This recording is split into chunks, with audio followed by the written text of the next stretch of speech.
유튜브와 페이스북에 현재 실시간으로 현장을 생중계하고 있습니다. 유튜브나 페이스북 검색창에 한글 또는 영어로 블록체인 뉴스를 검색하시면 현장의 생생한 모습, 혹시 여러분의 모습도 나올지도 모르는데요. 확인하실 수 있고요. 생방송 그 생중계 영상을 주변 분들께 많이 공유해 주시고 댓글 이벤트도 참여하셔서 소정의 이벤트 상품도 받아가시면 너무너무 좋을 것 같습니다. 예, 그럼 이번에 5번째 프로젝트 발표를 시작하도록 하겠습니다. 여러분이 오늘 만나실 5번째 프로젝트는요, 올인원 사용자 인증 시스템이라는 주제로 EOE의 미아로 리 대표님께서 발표해 주시겠습니다. 여러분 큰 박수 부탁드립니다.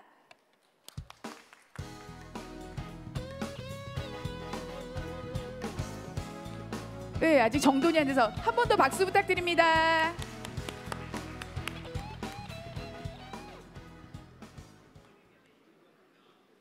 Alright. 안녕하세요. 이묘라고 합니다. 한국말을 조금만 할 수 있습니다. 오랫동안 쓰지 못해서 거의 다 잊어버렸어요. 오늘은 영어로 발표를 하는 겁니다. 그래서 미안합니다. Alright. Let's get back to English. Good afternoon, ladies and gentlemen. My name is Rex Lee.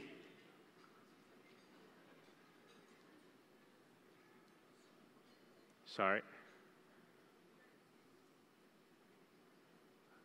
It's just facing some tech. Okay, my name is Rex Lee. I'm here, I feel honored to be standing here representing the EOE project, which is called Exchange of Exchanges. Personally, I'm from more traditional part of the story. Well, actually, I worked as a proprietary trader in Singapore for KDB, Korean Development Bank. That is how I learned my Korean back when. And afterwards, I devoted myself to the asset management industry, so I am relatively new to blockchain industry. I found it quite interesting at this moment of time because it's really developing rapidly for the entire industry, and it's engaged in all aspects of our daily life, and we're really trying to build an ecosystem at this moment. I feel it's intriguing and very honored to be joined in this part of the industry at this moment. And just to talk about more about EOE is that, as you can figure from the words, that the EOE is dedicated to combine all exchanges together. Okay, from my working experiences as investors, they invest in bonds, futures, stocks, and some traditional financial assets for sure.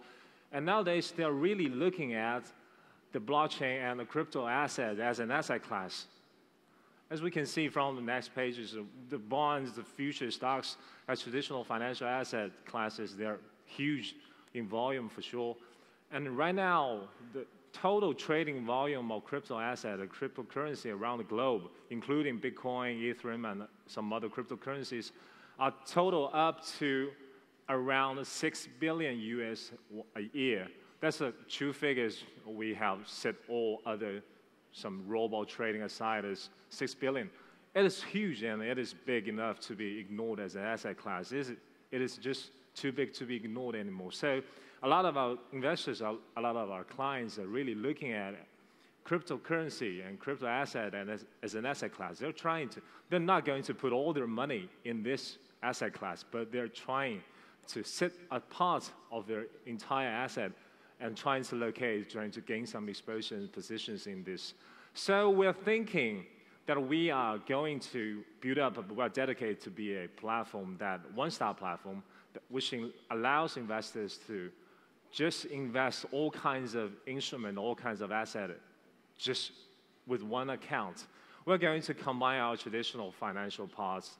We're a very famous broker in Hong Kong. We trade bonds, futures, stocks. And we also own a crypto asset exchange under our flag, which is called the Line Crypto Asset Exchange. And we're going to combine them all.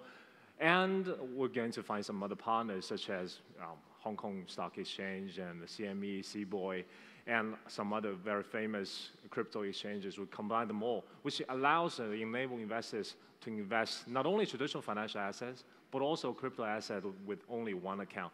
Thus, there are several questions that have to be solved. The first one that came into place is that the KYC problem.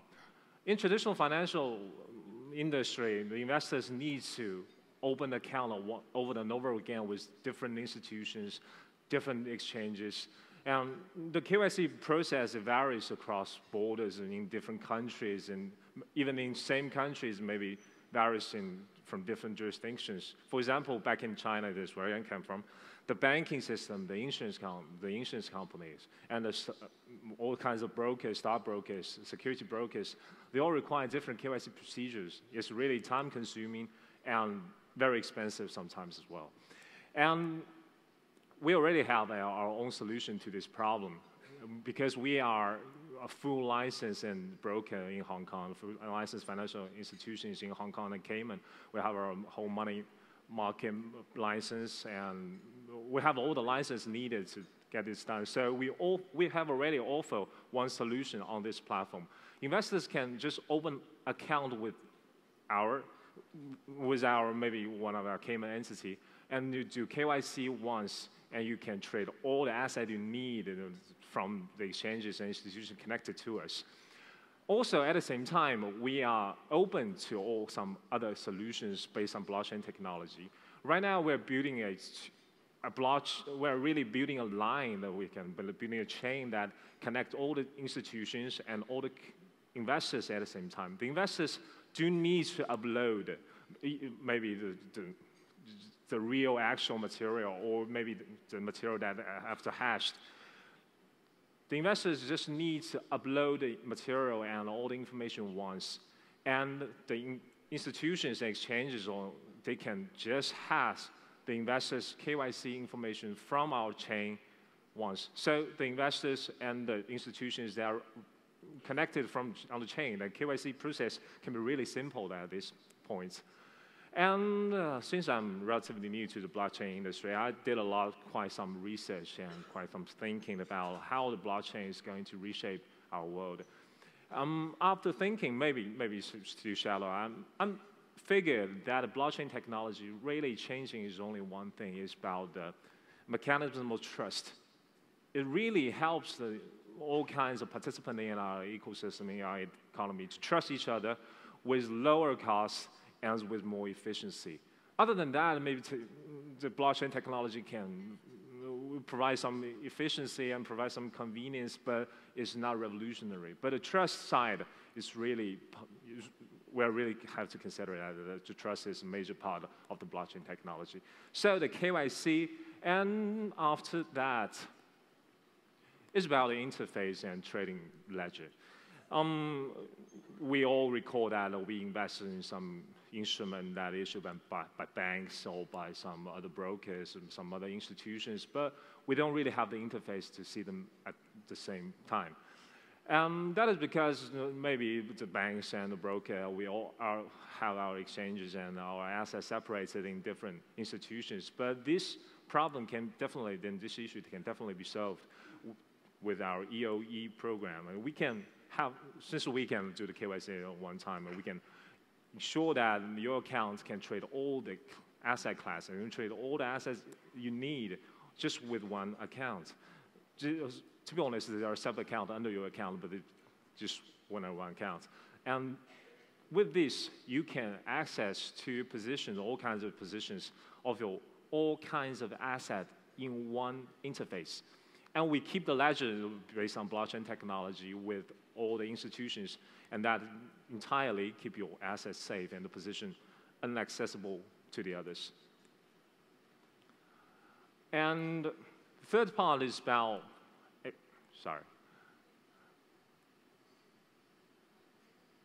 The third part of dealing with the issue of not trusting each other is about we are going to create a clearing and settlement system with our platform.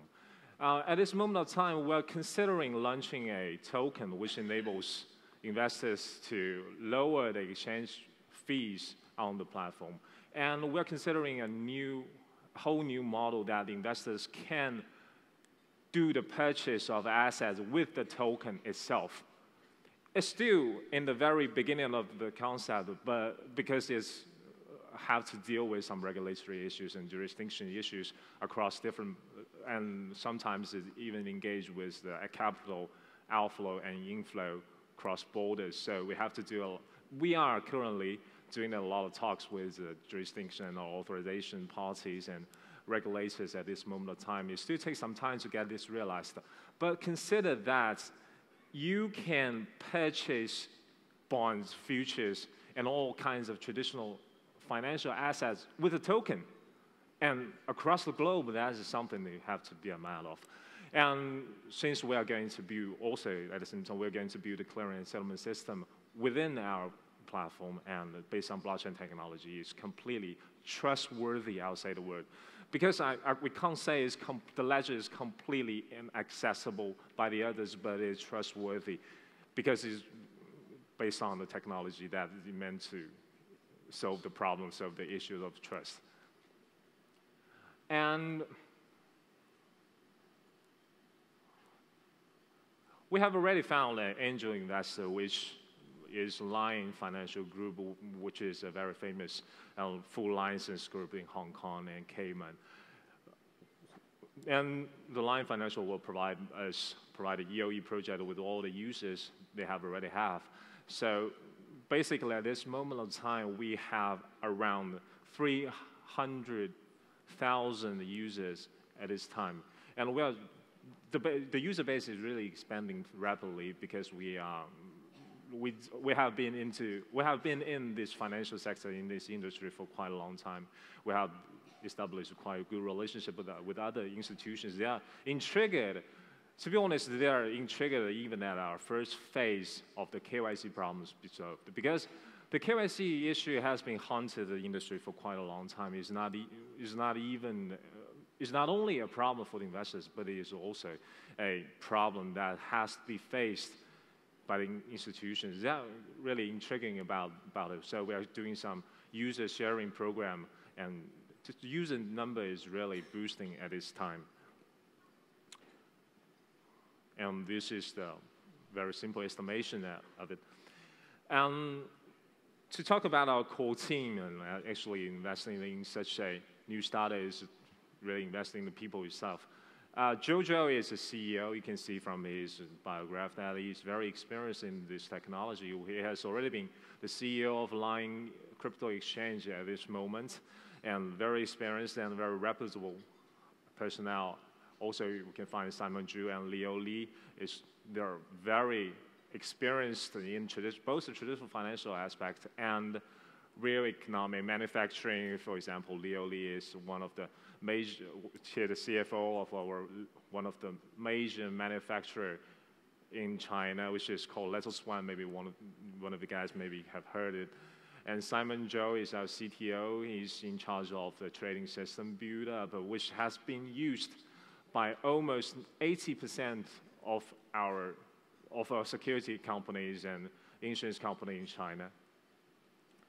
And you can find Elaine Chen, Christine, and Wu Feng.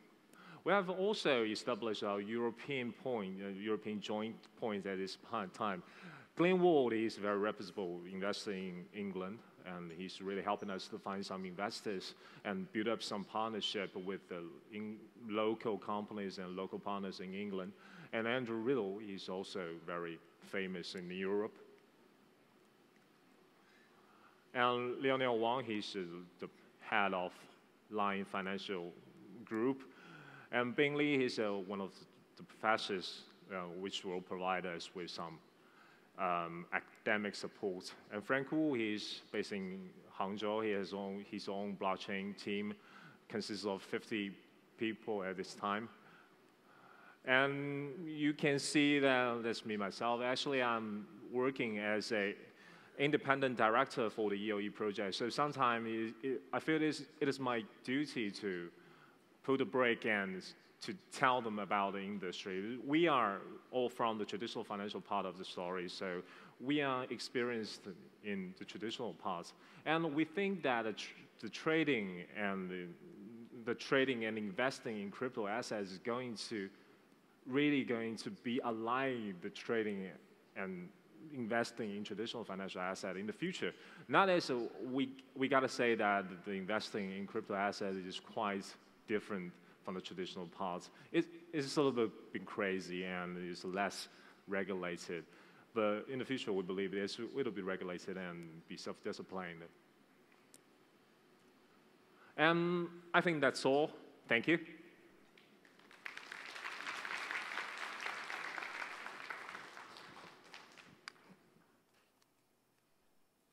네, 수고해주신 미우리 CEO님께 감사드리고요. 6번째 프로젝트 발표해드리겠습니다. 6번째 프로젝트는요, 암호화 자산을 위한 개인 자산 관리자라는 주제로 B21의 사이먼 피어슨 대표님께서 발표해 주시겠습니다. 여러분 큰 박수 부탁드립니다.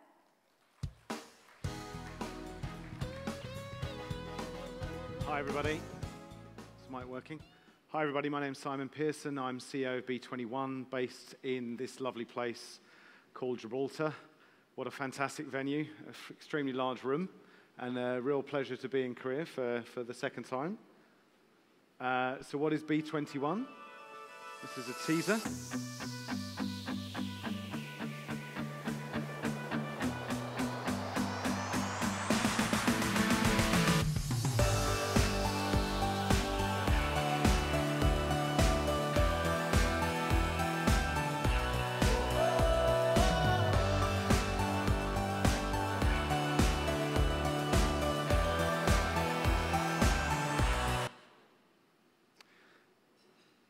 So that is B21.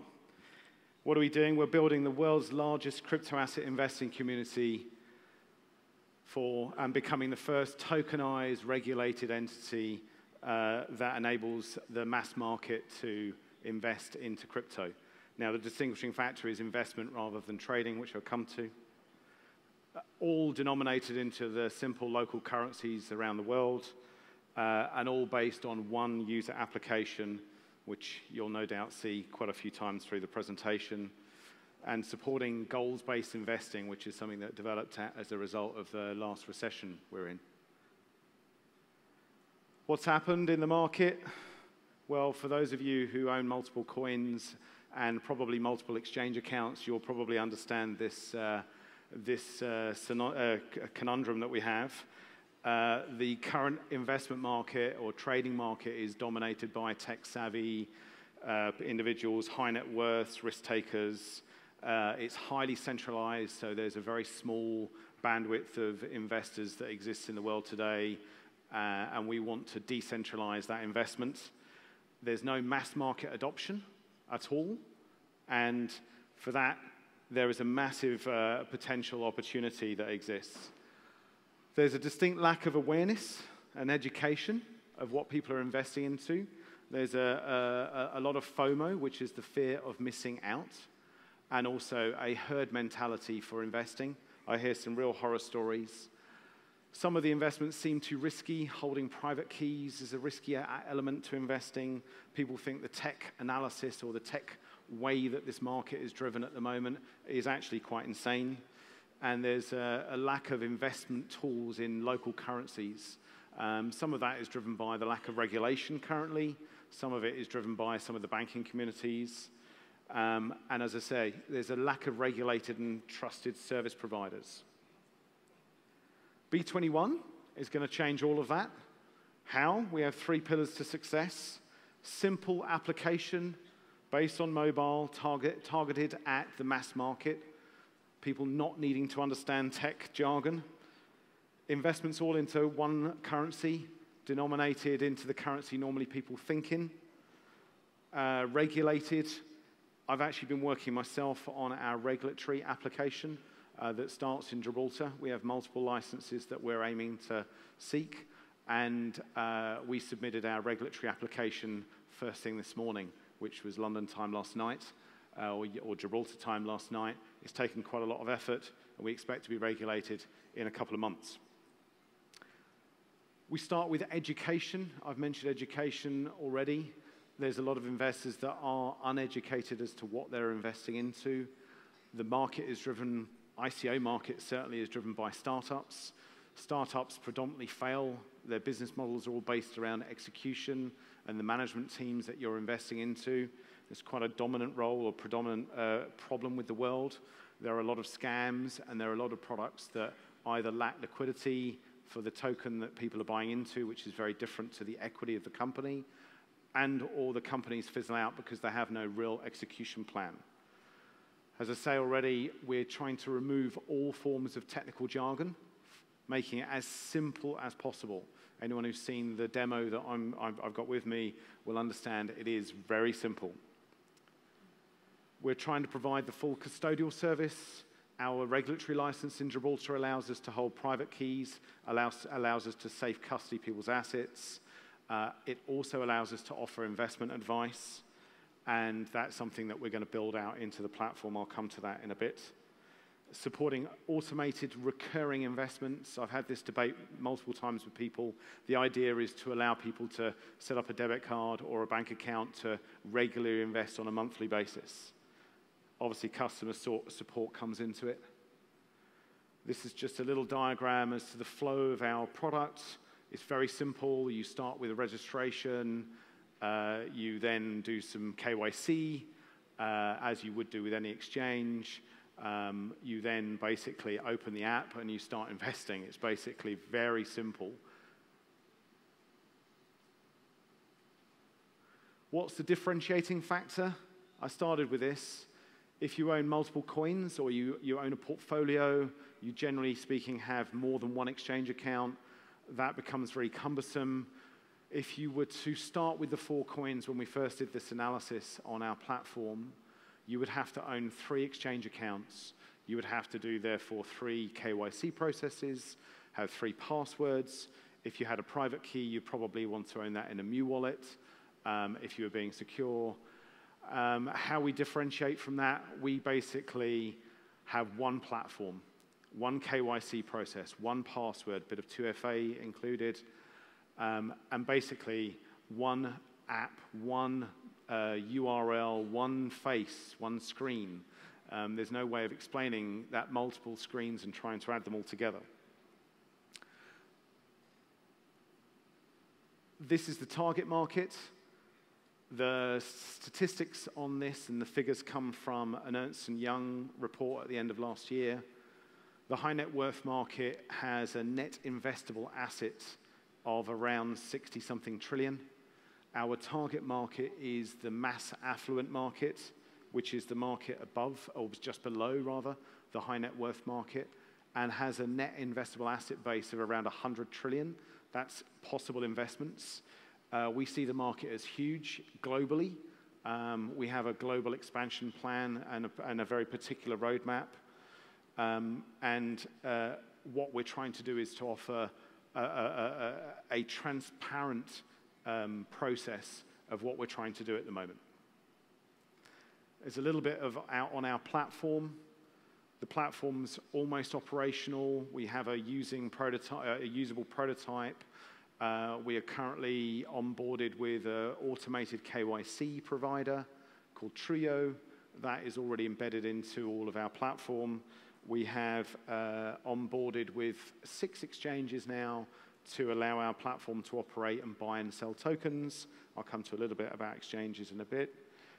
We have a price awareness module. So when we're linked up with exchanges, the idea is that we're linked up with more than 10 exchanges. We'll be offering best price execution transparently based on liquidity from multiple exchanges, pulling in APIs from multiple exchanges to offer a price for the tokens that you're investing into on our platform. And we have batch processing. We have an investment goal module, which is driven to setting a goal, setting a timeline, and then investing based on that goal over that set time period. Sorry, I just missed one point on the last bit, on the last slide, which was cold and custodial wallet solution. We have our own solution, which we're building. From a physical location perspective, it will be in the Rock of Gibraltar, which is a very secure place anyway. The crime rate in Gibraltar is almost close to 0. It will also be in a bonded warehouse, which is also behind a set of security frameworks. If anyone actually has ever been to Gibraltar, they'll realize there's only one road in and one road out, which is why the crime rate is so low. On the screen right now is our roadmap. We have a very particular roadmap. As I said yesterday or this morning, we submitted our regulatory application for Gibraltar. We have 2 other licenses that we are working on at the moment. One is a license in Puerto Rico. Now, we see the US as being quite a large market. If you refer back to the slide on the net investable assets, it's quite a large factor or figure, rather.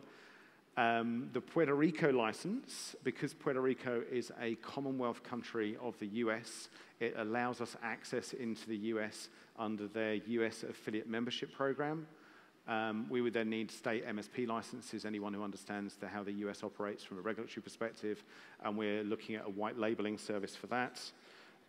We have had a meeting last week with our lawyers, DLA Piper in Puerto Rico, with the Commissioner of Oaths in Puerto Rico, and they have blessed our process to go to the next stage, which is great. We're also applying for an e-money license in the UK, and from there, we're looking at other licenses, Singapore, Dubai, and potentially where one is required to operate in Korea, definitely in Japan as well. We're just about to relaunch our marketing with one of our new advisors, Michael Turpin, and his group called Transform Group, which will just sort of boost our marketing, hopefully globally. It'll be dominated in the US.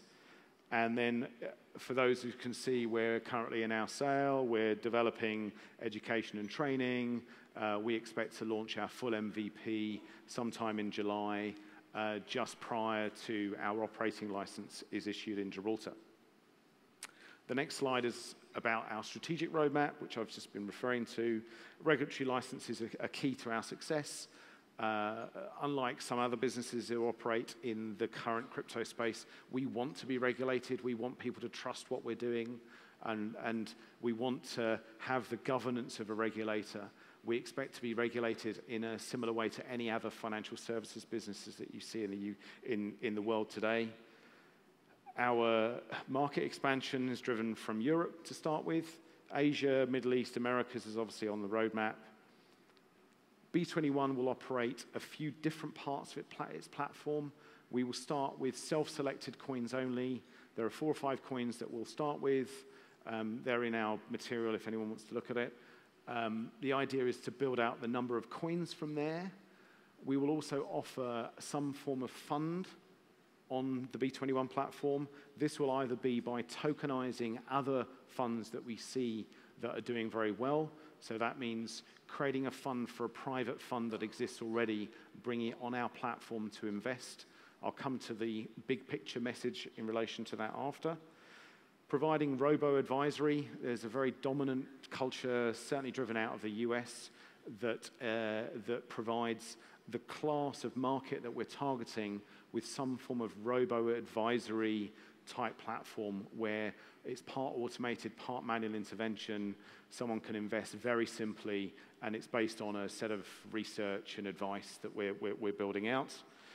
There's going to be a VIP advisory platform which offers the high net worth basis. We've had an extreme amount of interest from high net worths. If you think the simplicity of our platform allows people to let's say, rebalance their portfolio very easily amongst multiple coins. That doesn't exist anywhere at all on any other platform at the moment. B21 VC funds is based around the early market mass adoption. There's a big picture message of the last line on this slide, which is the firepower that we expect to generate. Imagine 1 million users on our platform, which I think is feasible over a certain amount of time, investing a small amount of money per month. Now, the analogy that I've used in the past, and I'm not sure whether it translates very well, is my sister-in-law, who has 2 houses, one is rented. She works for a normal high street bank, so a retail bank. She's not a high net worth, but she has already asked about investing into cryptocurrency, Bitcoin to start with, and she could probably invest something in the region of $1,000 to $2,000 a year. So imagine a million users investing $100 a month. That gives us $100 million a month worth of fresh capital into the market, fresh user base. It also is a massive firepower for us dealing with exchanges, which is why we have quite a good access into exchanges already. Partnerships that we have currently, DNA Fund is where we started. They're an LA-based fund. It's part of the Brock Pierce camp.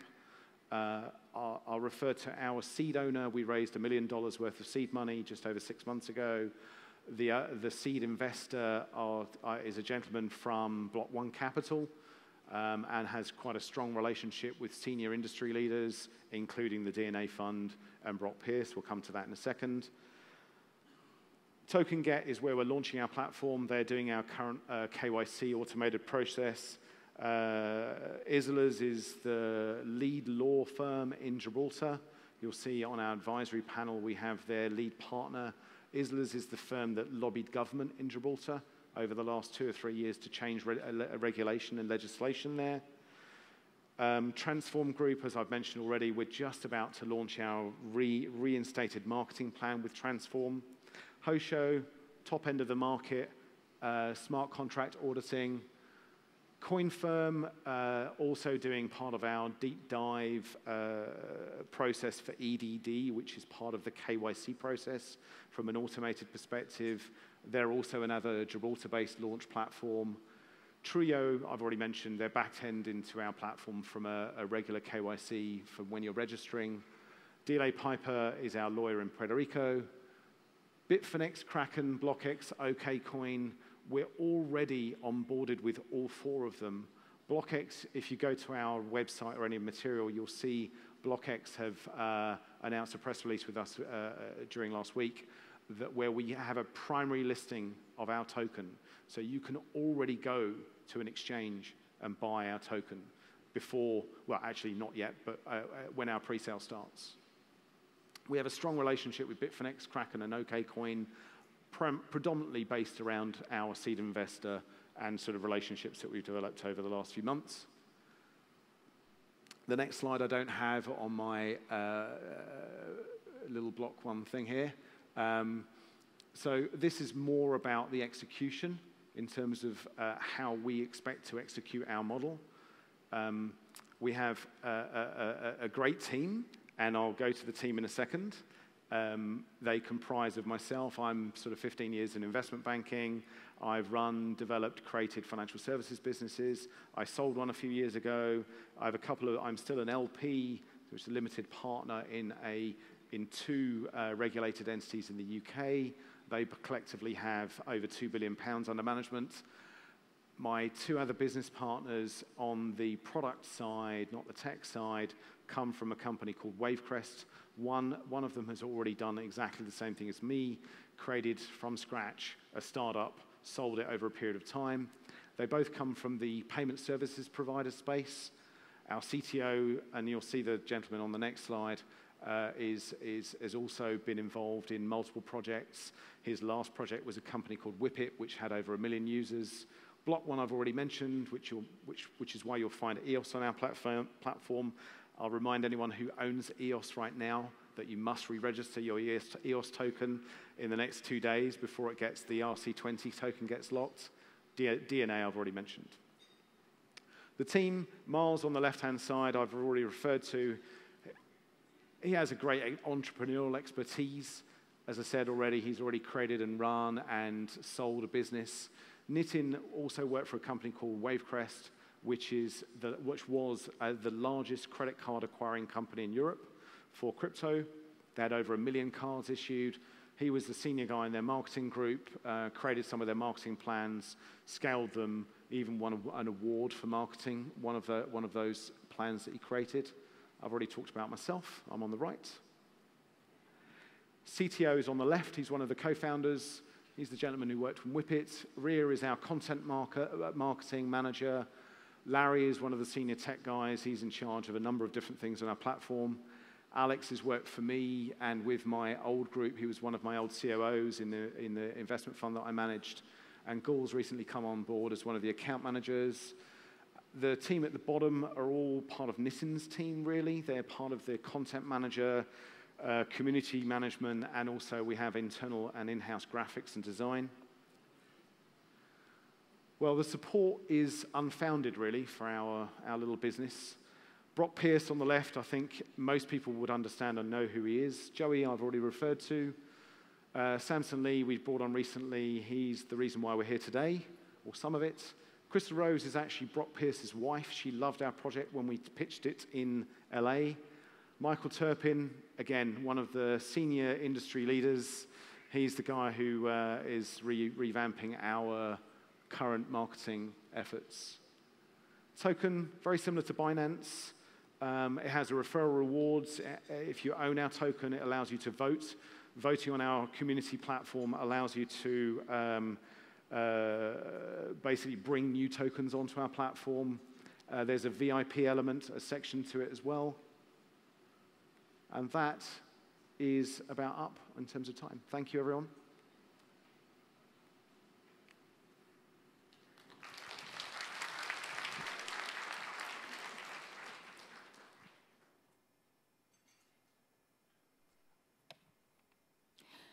예, 발표를 마쳐주신 B21의 CEO 사이먼님께 감사드리고요. 자, 이제 7번째 프로젝트입니다. 예, 블록체인으로 프로페셔널 사용자에게 혜택을 주다라는 주제인데요. 이런 주제로 프로페데의 후안 이마지 대표님께서 발표해 주시겠습니다. 예, 한번 더 큰 박수 부탁드립니다.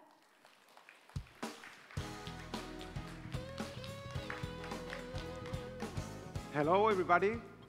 My name is Juan Imas, and I am the founder and CEO of Profede.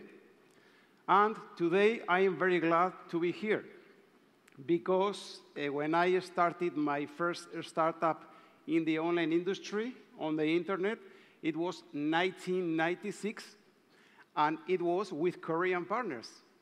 I partnered at that time with Jaewon Lee, the CEO of Dong Communications, the creators of handmail.net, which is a very well-known free web-based email service here in Korea. And also because I have been training with Koreans during a lot of years. I have done Taekwondo during a lot of years and trained with Koreans because you are #1 in the world in Taekwondo, as you know. So let's watch a short video on our platform. Professional networks and job portals sell your data to anyone who wants to pay for it. Professionals are not only continuously bothered, but never receive a compensation for it. Professional behavior and data is worth billions to businesses. Should professionals be compensated for this? It's time to get money every time someone uses your data. Profede has found a way to return you this money. In fact, you could even be more affected just by using our new decentralized protocol that helps you truly get compensated for your professional data. Being powered by blockchain, Profede protects your data, and unlike the middlemen, it doesn't make any money off of your data. By no means should you do all the work and middlemen reap all the benefits. We suggest the way to take control of your data and make it work for you. Join Profede and watch your wallet getting bigger.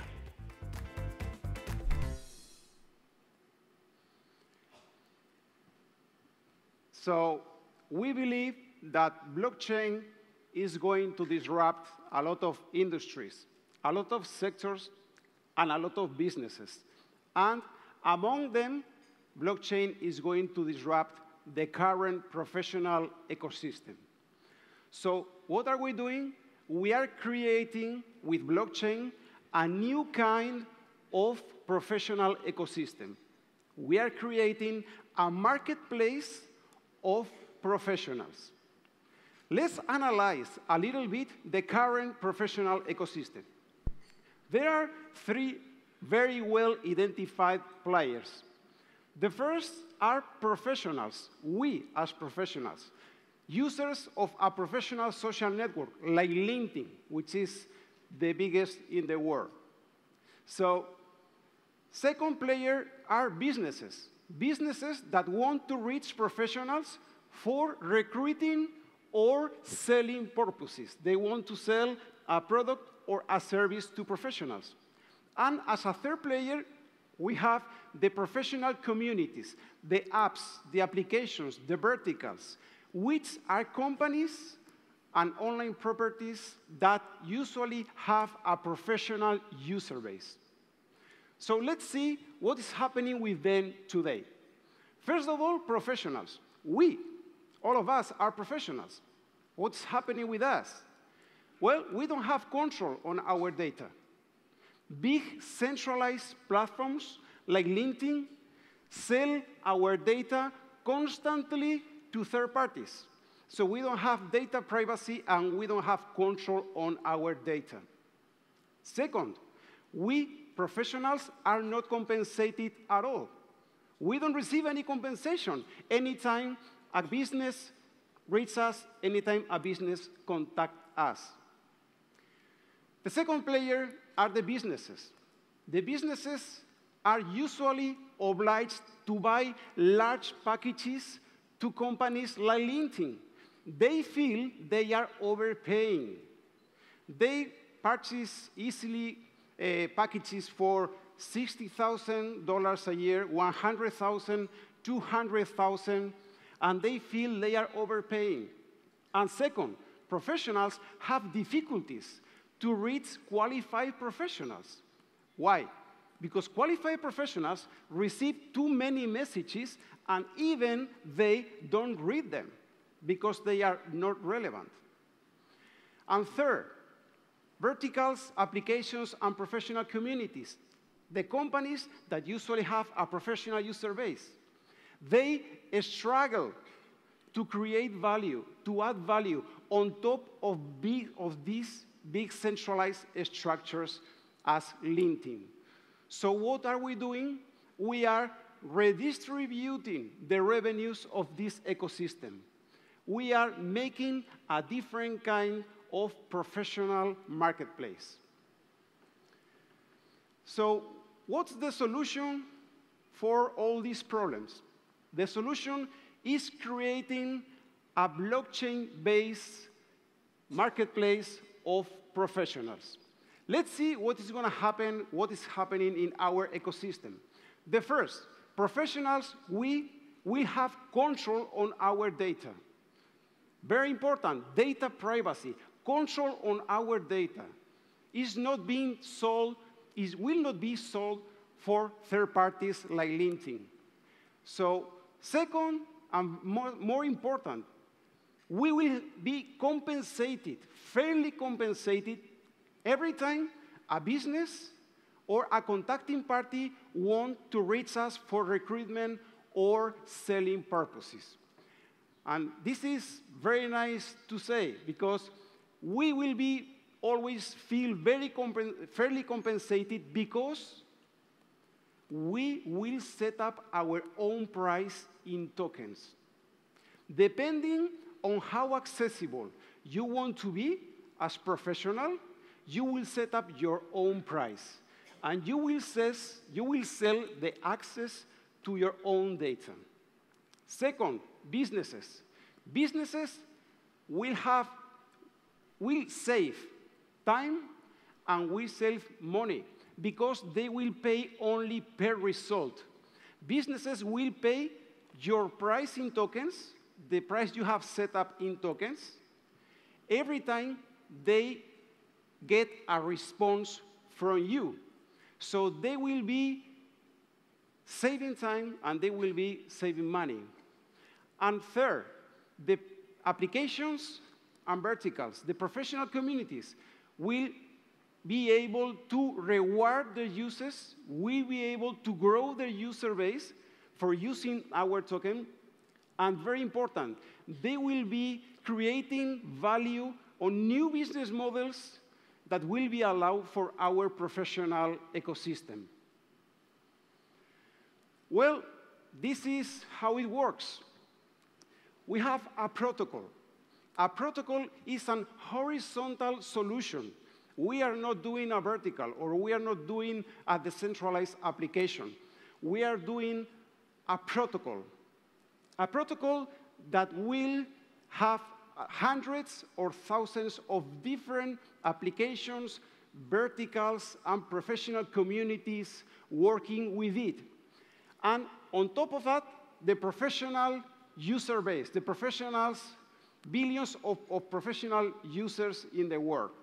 So this has a huge network effect because every time that a vertical or that application joins our ecosystem, professionals will get more opportunities, will be compensated for their data, will receive a compensation in tokens, and on top of that, will receive more opportunities from all the participants in this ecosystem.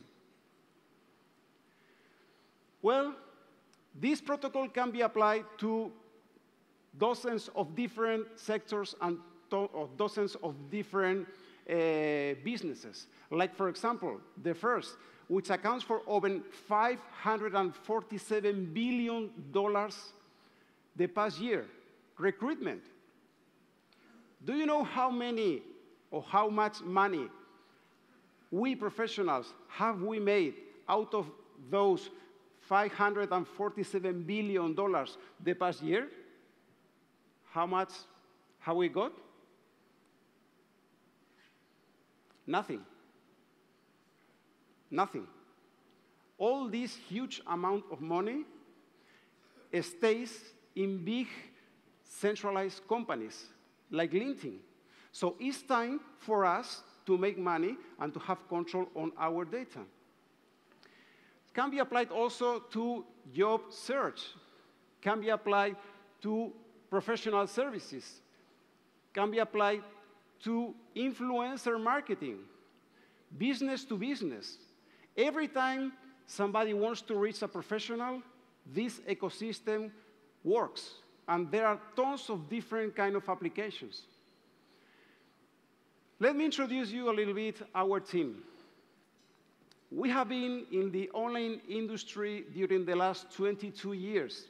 And I compare a little bit the current environment of the blockchain ecosystem to the one when I started on the internet in 1996 with Dawn Communications. I compare it because this is going to change a lot of things. And for that we need, specialized, and we need blockchain specialists in this time. We have here with me, I have here with me, you will be able to talk with him if you want, our head of blockchain. We have also one of our advisors to our ICO, so he's open to talk to you afterwards. And we have also experts in online marketing during the last 22 years. One thing that I want to remark is that when we have had several exits in the online industry during the last years. The first one, when we sold the company, it was in 1999. We have 5 million users. The second, in 2008, we had 60 million users. And the third one, 3 years ago, it had 120 million users. So what are we doing now? We are creating the biggest marketplace of professionals that hopefully we have hundreds and hundreds and hundreds of millions of professionals on it. Our advisory board, we have people joining us from Twitter. We have people joining us from LinkedIn. We have Ron Beckerman, which was the guy that was leading the LinkedIn infrastructure and as a data scientist when LinkedIn started in the first years, here with us. And we have also David Drake, who is the #1 advisor in the ICO world, according to ICO Bench.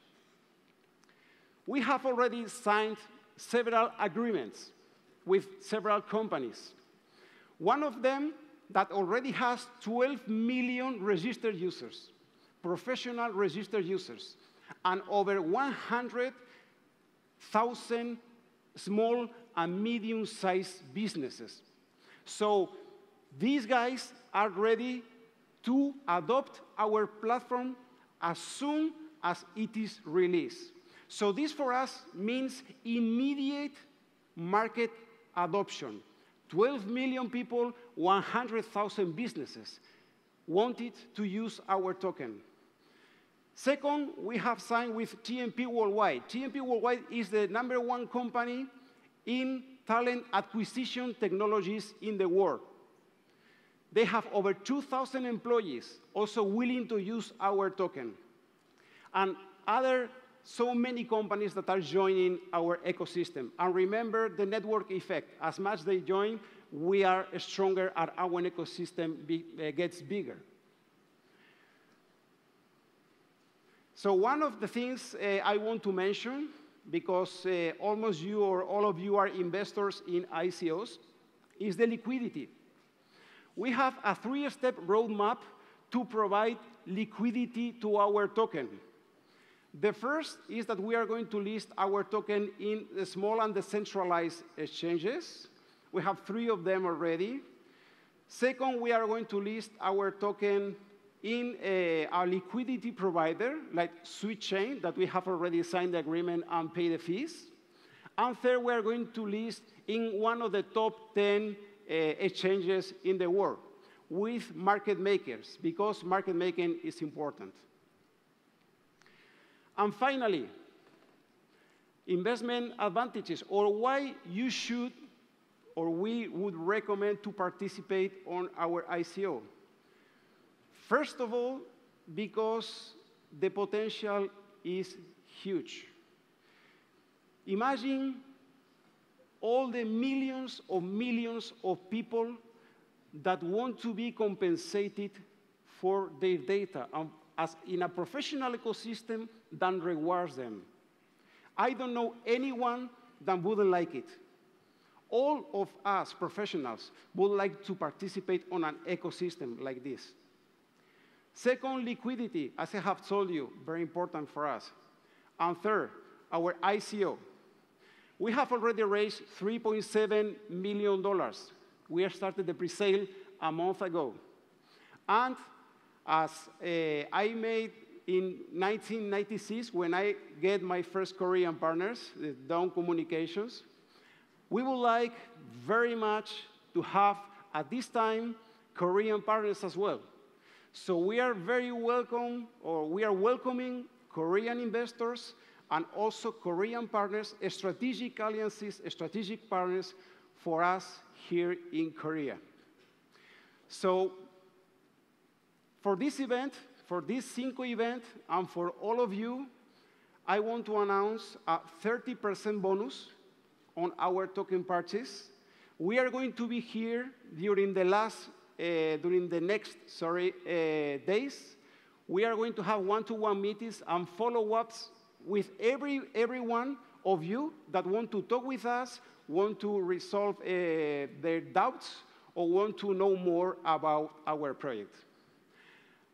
I was very successful with my first Korean partners one time, and I will be very glad to be successful again with Korean partners in this venture. Thank you very much.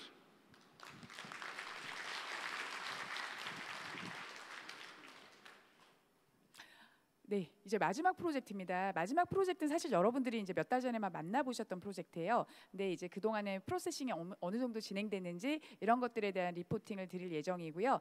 그래서 잘 알고 계시는 분산화된 디지털 광고 빌보드의 힘이라는 주제로 해서요. 비두의 압둘 알림 대표께서 하겠습니다. 여러분 큰 박수 부탁드립니다.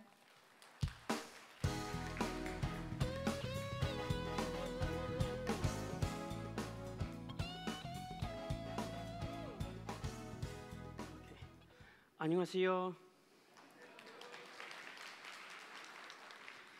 So just a quick question before we start. Who has 빌보드 heard? 광고는 기아의 비즈니스를 알리는 것에 있어 최적화된 환경을 제공합니다. 하지만 이는 단순히 광고가 진행되는 위치만 알 뿐이지 실제적으로 누가 광고를 접했는지는 알지 못합니다. 그렇다면 과연 광고를 알맞은 사람들이 접했는지 알 수 있는 방법이 있을까요? 네, 그렇습니다. 비두는 온라인 포털과 함께 대화형 디지털 화면을 연결하는 특별한 플랫폼을 개발하여 광고를 접한 각 개인의 나이와 성별을 알 수 있도록 구축되었습니다. 광고를 접한 사람이 누구인지 정확히 파악할 수 있도록 하는 것은 단연 세계 최고의 기술입니다. 광고 아이디어를 구상하고 비두 앱 또는 웹 포털을 이용하여 즉시 런칭해보세요. 광고를 생성하고 이것을 게시할 가장 최적의 장소를 고른 후 비용을 조정하고 업로드해보세요. 사람들이 광고를 접할 때마다 이에 대한 정보는 실시간으로 노출됩니다. 비두를 통한 광고는 즉각적이며 모든 사람들이 접근할 수 있을 정도로 열려 있습니다. 온라인 광고상의 책임성과 5개 광고의 가시성을 결합함으로써 비두는 기존 미디어 기획 및 구매 체계에 혁신을 불러일으킬 것입니다. 플랫폼상에 있어서 사기를 없애고 투명성을 극대화시키기 위해 블록체인 기술을 이용하여 디스플레이 및 뷰를 기록하여 보다 독립적으로 감시 및 관리가 이루어집니다. 비두 플랫폼은 글로벌한 스케일로 고안되었습니다. 신규 및 기존 이용자들은 본 네트워크를 통해 국경 없는 세계 최초의 진정한 글로벌 플랫폼을 구축할 수 있을 것입니다. 기업 미디어 대행사 및 네트워크 소유자는 모두 비두 토큰을 사용하여 광고 공간을 거래할 수 있습니다. 이것이 바로 5개 광고의 미래입니다. 실시간, 노출 기반, 디지털 광고.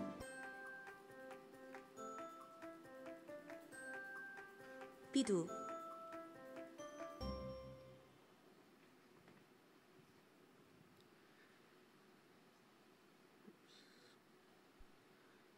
Okay, just a quick question before we start. Who has heard of Bidooh before? Please raise your hands. Wow, that's amazing. And who has invested in Bidooh? Who's bought Bidooh tokens? And who hasn't bought any Bidooh tokens? I'll find you later. I'll find you later. So for you people who have invested, you'll be happy to know I have got 3 very exciting updates, and actually one more surprise. So the first update for you is our smart contract has been audited by a company called Hosho, and it's come back 100% secure, so we can implement our smart contract. So this is one good news for you.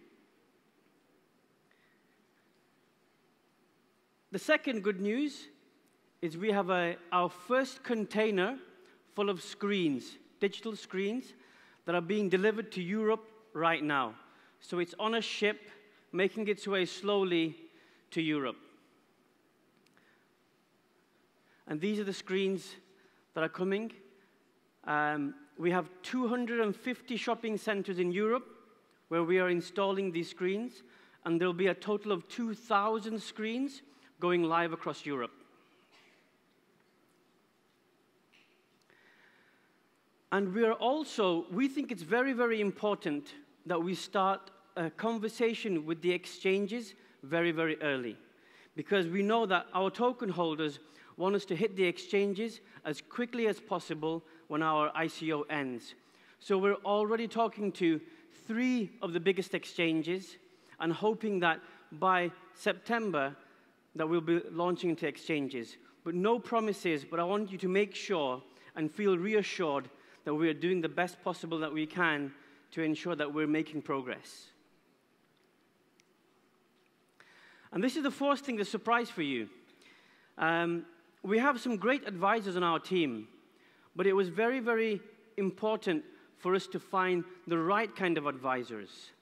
And because what Bidooh is like Google AdWords, but for the real world, for the billboard world, we have got ourselves a top Google executive, Frank Frosto, who is now one of our advisors. And this brings really the knowledge behind the Google AdWords platform into Bidooh. And this gives us a massive bonus when it comes to deploying our platform globally. And for those who haven't heard of Bidooh or who haven't invested yet, I'm going to go through our presentation quite quickly so you can get an overview on what we do and why we do it. So, introducing Bidooh. Bidooh is the world's first decentralized billboard platform. Myself, I'm one of the founders, and my co-founder, Shaz. I worked in ex-government security, and my co-founder, Shaz, he worked in the NHS, which is the healthcare services in the UK, and various other businesses. And this is the way we started. We started in our garage. You know, we were thinking of ways we could change the world, and we actually ran out of ideas. And then we decided that actually it would be best if we watched sci-fi movies and ate popcorn. And then we see this movie where Tom Cruise walks towards a screen, and the screen changes.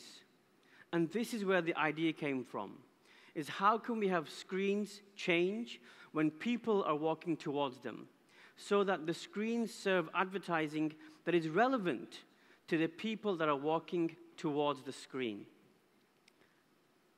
We built the technology in 18 months, and we displayed them in shopping centers in Manchester. As you can see, the youngsters really liked what we were doing, so the young people were very interested. Slightly older people were a little bit scared of what we were doing, but we still got a lot of press. You know, we had a huge press in Retail Week, The Drum, and Huffington Post. It meant that we got a lot of exposure, and then we were discovered by one man from Manchester United. And who knows Manchester United Football Club? Who knows Manchester United? Yes? And at Manchester United, we used to have a Korean player. Anyone know Ji-sung Park? Yeah? So he played a long time for Manchester United.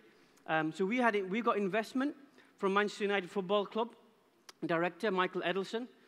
Michael Edelson is not just famous for football. He also introduced David Beckham to Victoria Beckham. But I'm not too sure whether that was a good or a bad thing.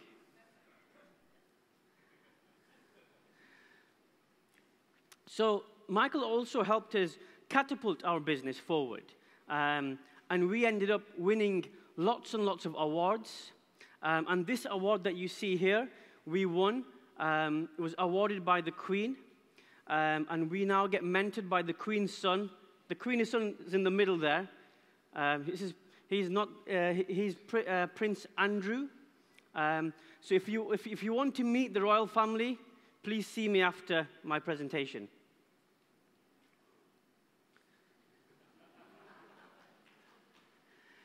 So Michael helped us build a team. I'm not going to name every person, but we have a very strong executive team behind us to allow us to really take over this marketplace and expand the business. But there's a few things we discovered when we brought this team on board. We realized the billboard marketplace is a huge marketplace. It's more than a $34 billion marketplace, and it's growing very quickly. It's growing faster than internet and mobile put together.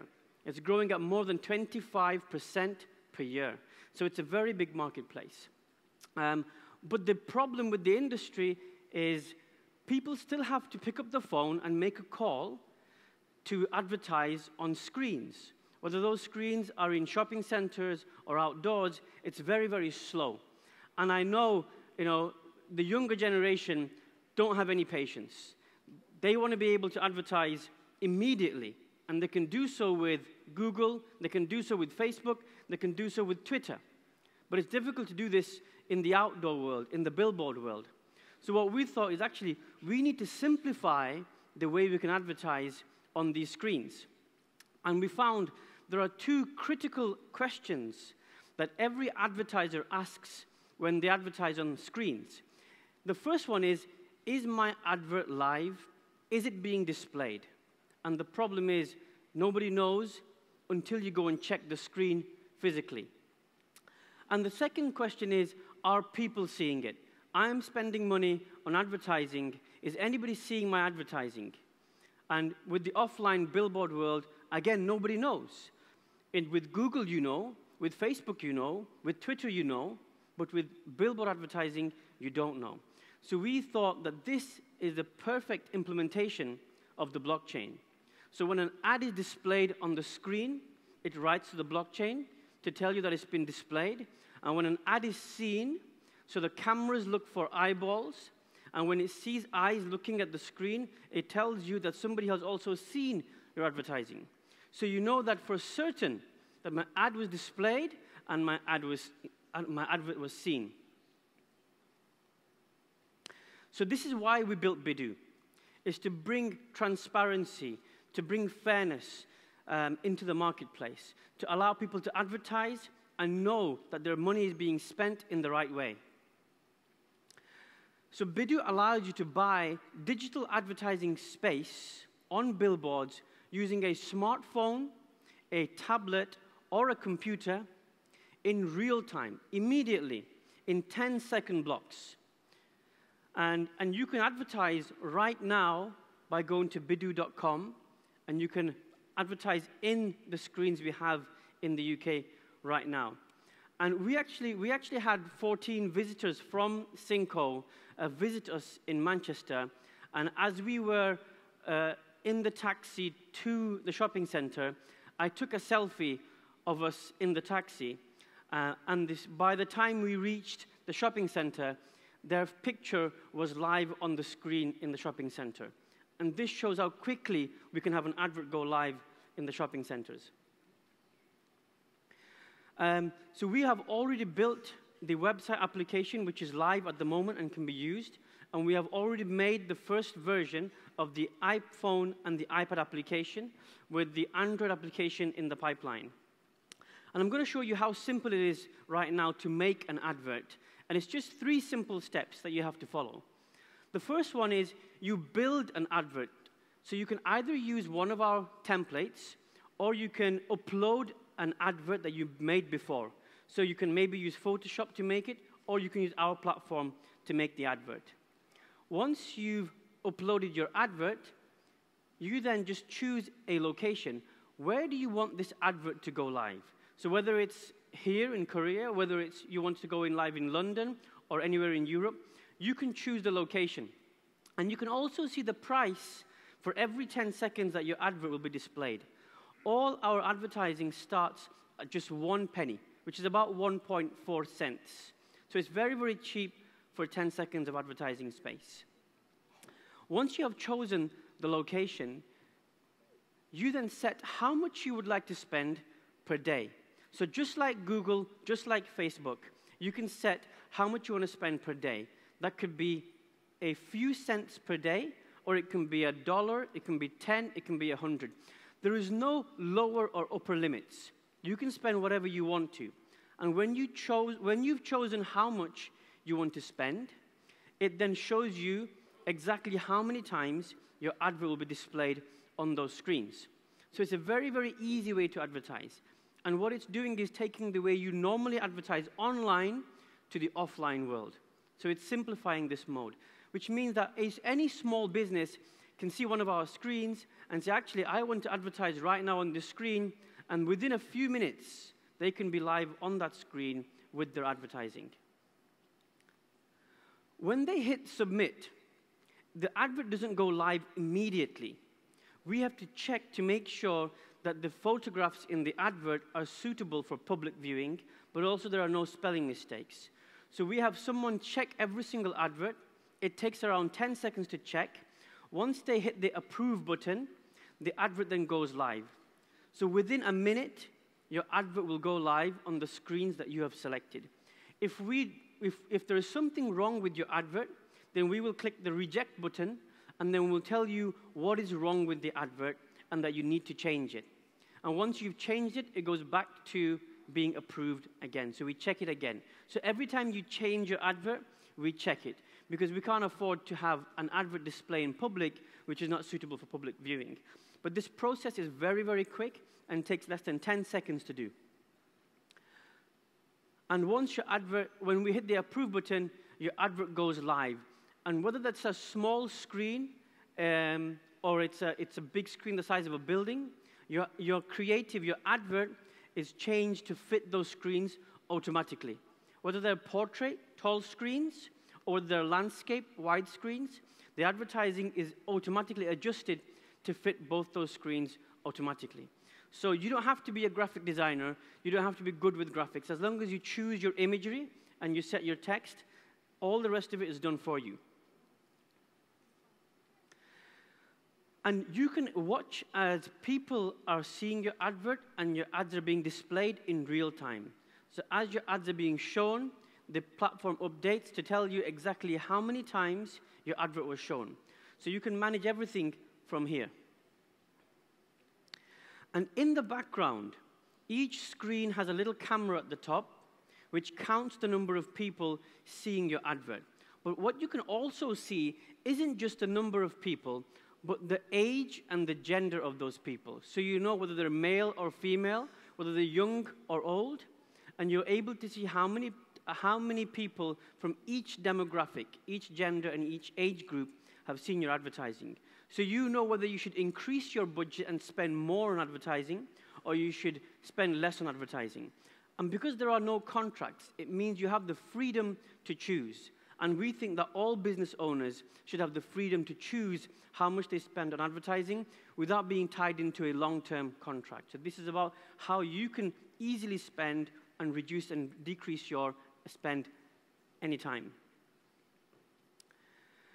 What this also allows you to do is, because it's recording the information about the age and the gender, you can retarget your advertising to say, actually, I only want to target females. So if you were selling handbags, you can say, I want to only target females aged 18 to 25. So when a person of that gender and that age comes near the screen, the advert changes to display to them. And if there's a male in front of the screen, a man in front of the screen, then the ads for that female advert won't display. So it means that you can target people better, your ads are cheaper, and it's only being delivered to the people that matter to your business. And this information, the information about the displays and the number of people seeing the advert, is all recorded on the blockchain. So we can be independently audited to ensure that we are delivering the advertising and the advertising is being seen. And what this also does, it pushes advertisers to the screen owners to make sure that their screens are positioned in the right place where there's lots and lots of people. Because the more better the place where they position their screens, the more people see it, the more advertisers they will get. So it allows them to ensure the network is always running at the best possible places.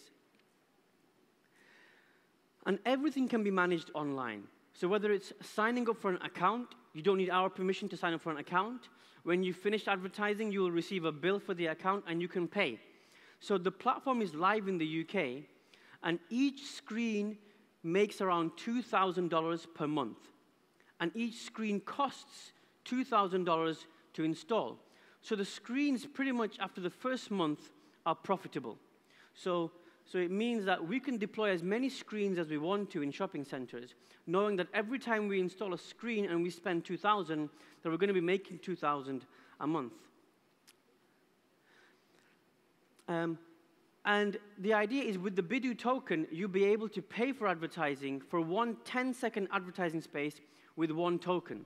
At the moment, if you use and pay in fiat currency, you'll pay 1.4 cents for a 10-second advert. If you buy a token at ICO price, your token is 28 times cheaper than buying with fiat. So think about this, 28 times cheaper to buy a token. So the potential of your token has a potential 28 times increase before we deploy any bigger screens. These are just for the small screens that we have right now. And if a screen already exists and it's in the marketplace, then we can install a small box. It's the size of an iPhone or a Samsung phone. And once we plug this into the HDMI port, then that screen is added to our network, meaning that you can now build your advertising and deploy it in any screen that already exists in anywhere in the world. So we don't have to have our own screen. It's all about existing networks and existing screens. And this leads me to you. You, every single person here, can start their own network. So if you have a friend who has a barber shop, a restaurant, owns a small store, whether it's somebody who runs a mall, you can put these screens anywhere. And when you put those screens in those places, your screens are connected to our network. It means that anybody in the world can see your screens, and they can book those screens and pay you for it. So you will get paid for every time somebody pays for those screens that you place in anywhere that you are. So yeah, absolutely anywhere. So shopping malls, airports, inside taxis, in the windows of shops. There's no limitation on where you can place a screen. So everybody can get involved. So Bidooh is not a business that we run and just we profit from. This is an opportunity for everybody to profit from the Bidooh network. We have already 2,000 screens being deployed right now. So as I said before, a container of screens is being shipped right now to Europe. So 2,000 screens are going live. And in the UK, we have started our deployment into 30 shopping centers. This is one of the screens that are already live right now. So if you go to bidooh.com, you can advertise right now on this screen and 16 others in the UK right now. So the platform is already live and operational and making money. So this opens up a truly global screen network without any borders. Anybody anywhere can see the screens. Anybody anywhere can advertise on the screens. Anybody anywhere can start their own network. Thank you very much. And I have one last surprise for you. For making the time today and making the effort, making the journey to be here, to listen to all of us and to listen to me, we are giving away 5,000 free Bidooh tokens to every single person in this room.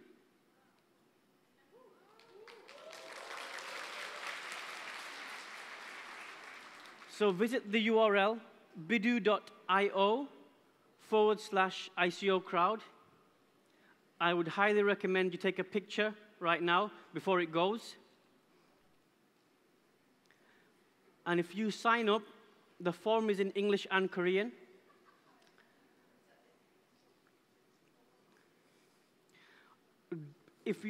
I would say don't share it online, but do share it with your friends and family. But don't share it online. We don't want to give it to everybody. We want to give it to you and your friends and family.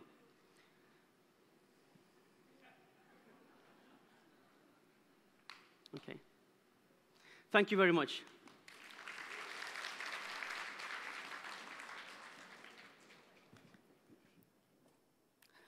예, 역시 여러분들이 가장 사랑하시는 게 에어드랍이시죠?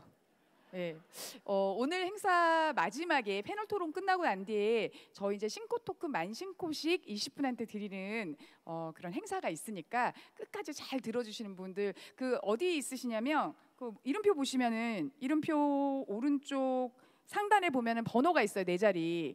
네, 저 2번이에요. 0002번. 그래서 이렇게 번호가 있거든요. 그 번호로 추첨해서 싱코 토큰도 10,000개씩 드릴 예정이에요. 그러면 끝까지 잘 이렇게 힘드시지만 들어주시면 너무 좋을 것 같습니다. 예, 그러면 들으신 분들 많고 여기 참여하신 분들 많지만 저희 싱코체인이 백서가 이제 영문 백서가 출간이 됐습니다. 이제 처음에 여러분께 이제 제공해드렸던 거는 초안 그러니까 그 컨피덴셜에서 받으셨었죠. 예, 이번에는 영문 백서 된 거 버전 1이 저희 홈페이지에 가시면 다운 받으실 수 있고요. 다음 주 되면은 그 한글 백서가 올라갈 예정입니다. 그 전에 저희가 그 백서상으로 조금 바뀐 내용들이 있어요. 바뀌었다는 게 개념 정리가 좀 된 게 있거든요. 용어들이 좀 바뀌었어요. 그래서 그 부분 조금 오늘 설명을 드릴까 합니다. 그 설명 좀 그리고 저희 그 지금 그 매거진 보시면 앞에 싱코체인에 대한 설명이 있거든요. 네, 그거 보시면서 보시면 되게 도움이 될 것 같아요. 용어들만 조금 설명을 드리겠습니다.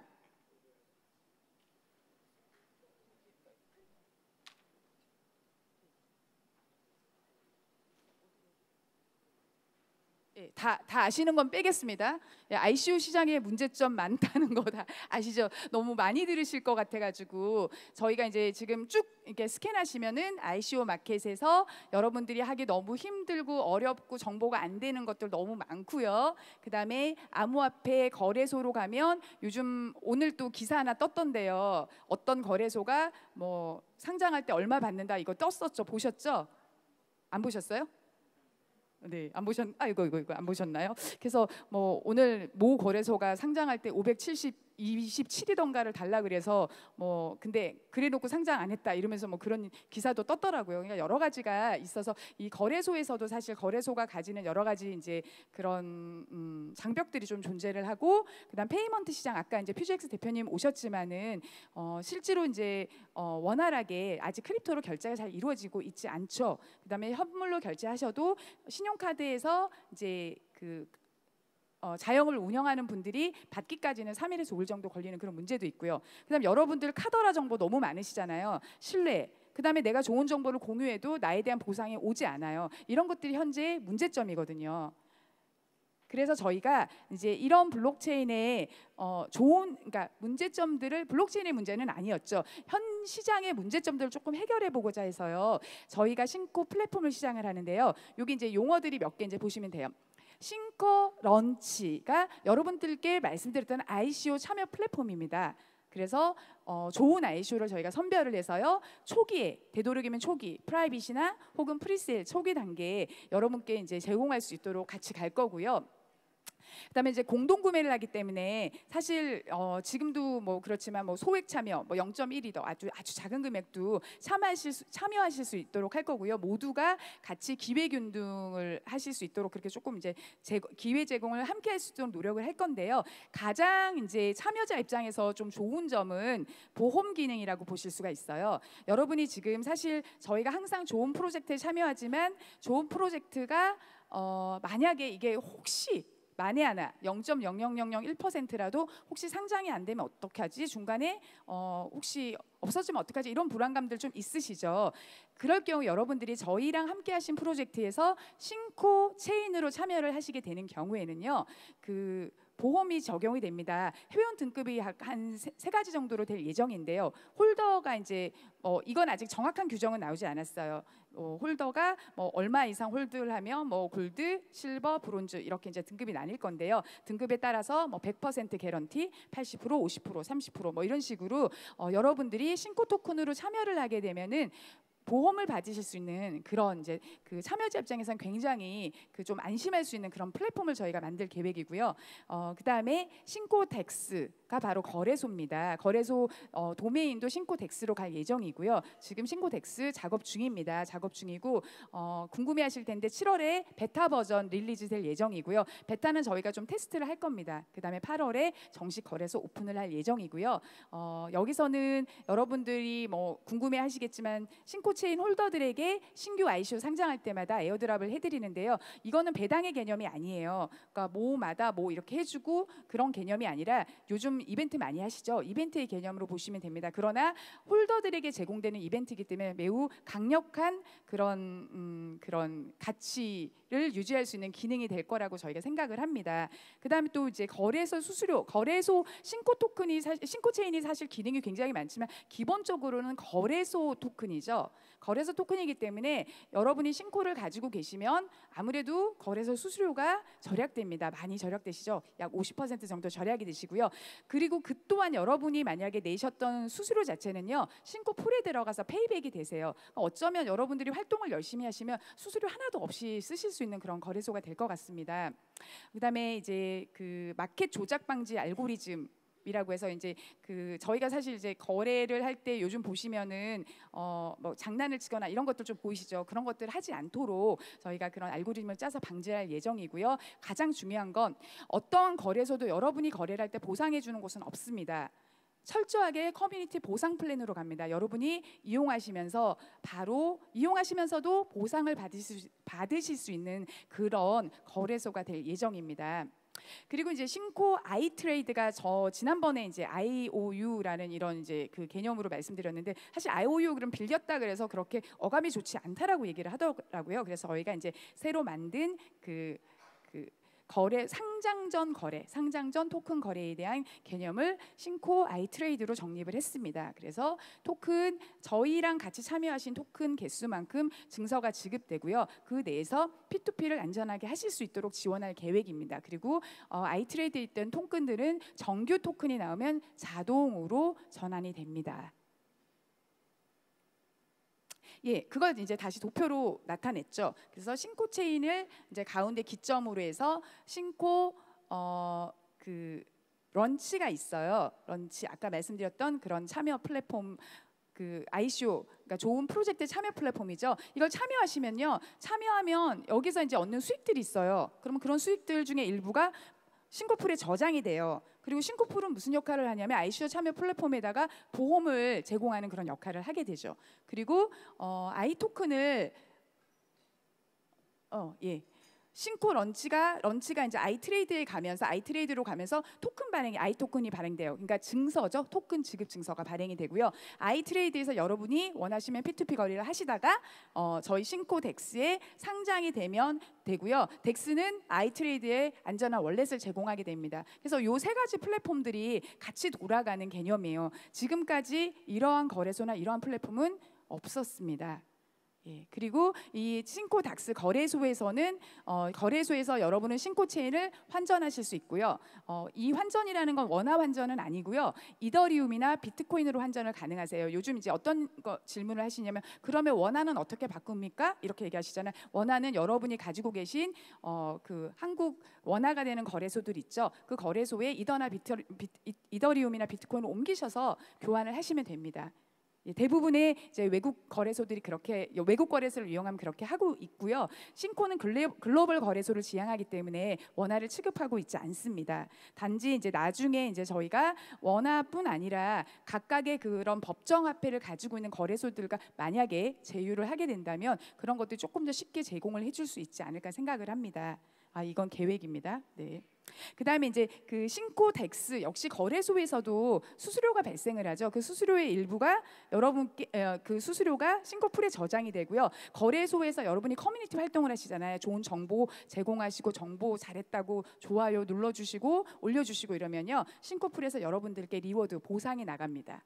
자, 이렇게 이제 설계가 되어 있고요. 아까 그 거래소 에어드랍은 이거죠. 싱코 체인을 가지고 계신 홀더들에게 거래소에서 에어드랍을 해주는 이런 시스템. 요 이제 한 장의 도표로 저희 아마 플랫폼을 가장 이해하기 쉬우실 거라고 생각이 됩니다.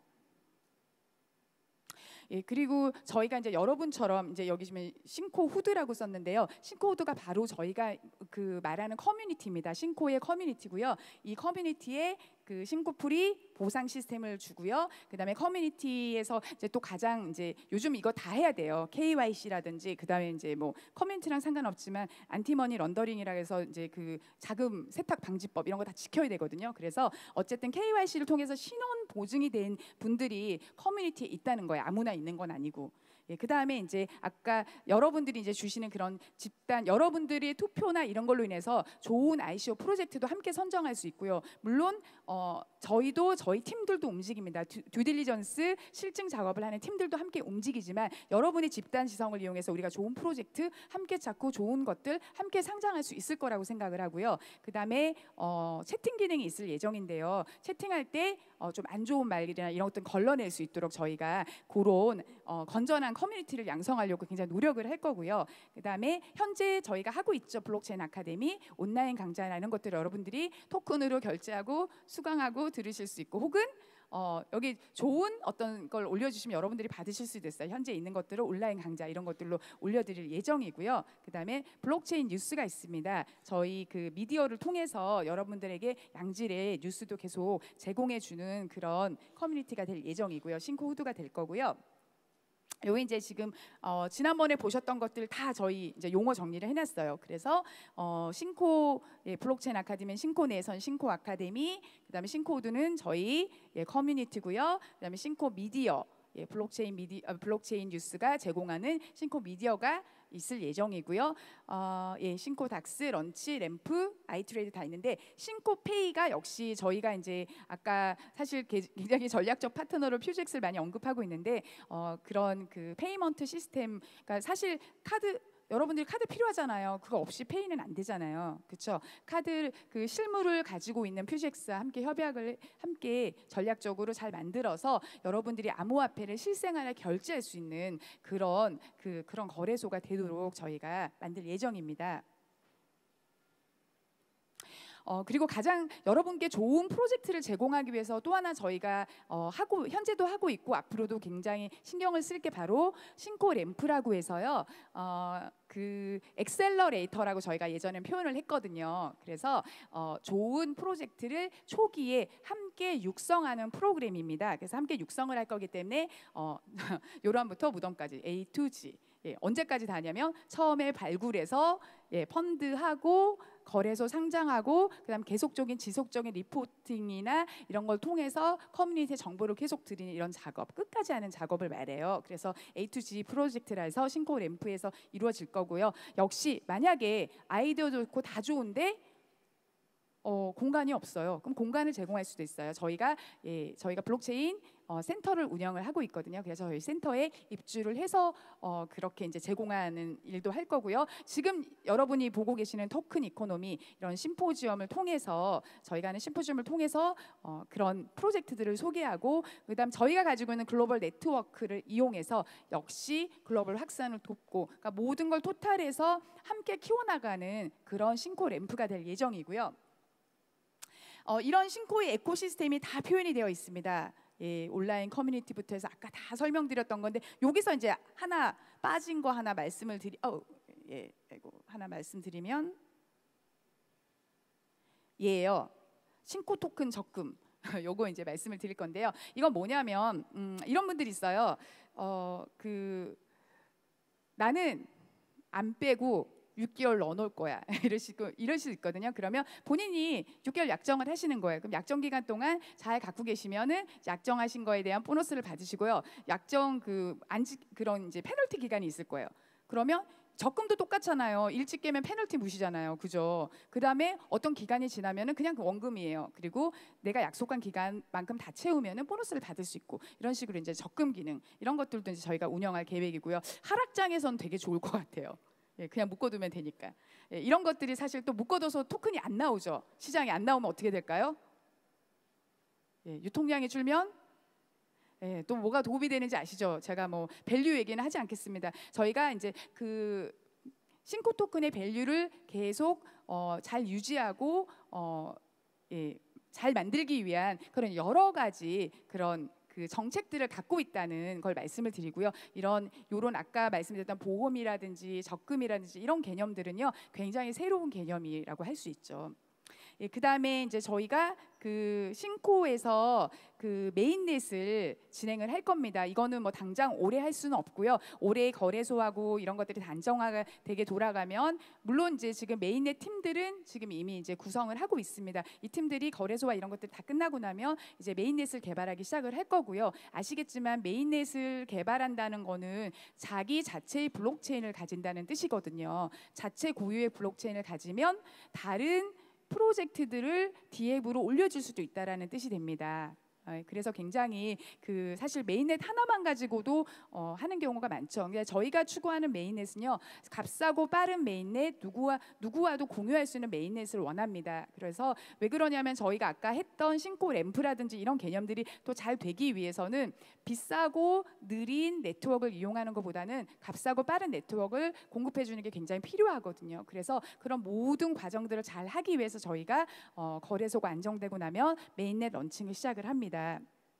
메인넷이 지나고 나면 저희가 현재는 이더리움 기반의 토큰을 여러분에게 제공을 했지만 그게 나중에는 코인으로 바뀌게 되겠죠.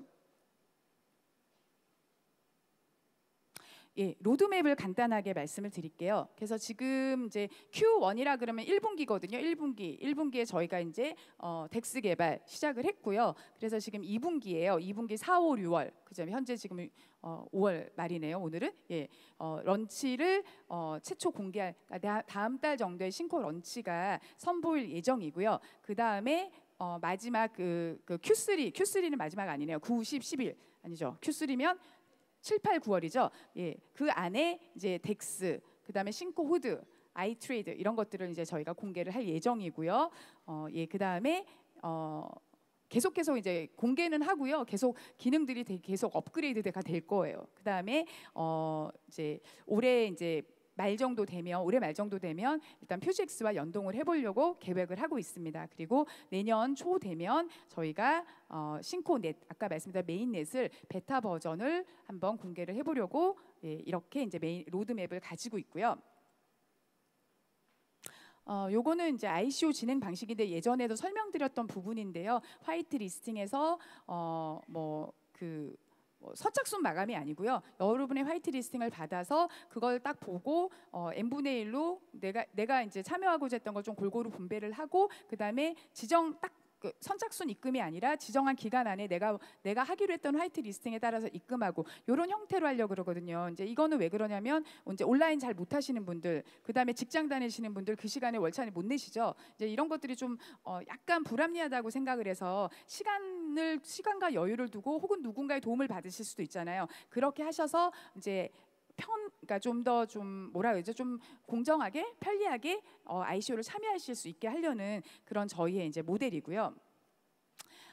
지금 이제 지금 저희가 이제 1차 프리세일 들어갔습니다. 1차 프리세일 현재 해외 기관들하고요. 그다음에 이제 그 여러분들하고 이제 홈페이지에서 하고 있고요. 프리세일은 3주간 진행이 될 거고요. 6.7센트 정도 됩니다. 0.0067달러인데 매일매일 그러니까 이더리움 가격을 저희가 3시에 체크를 하거든요. 코인마켓캡에서 이더리움 가격에 따라서 다시 3시부터 다음날 3시까지 이렇게 그 토큰 개수가 변동이 됩니다.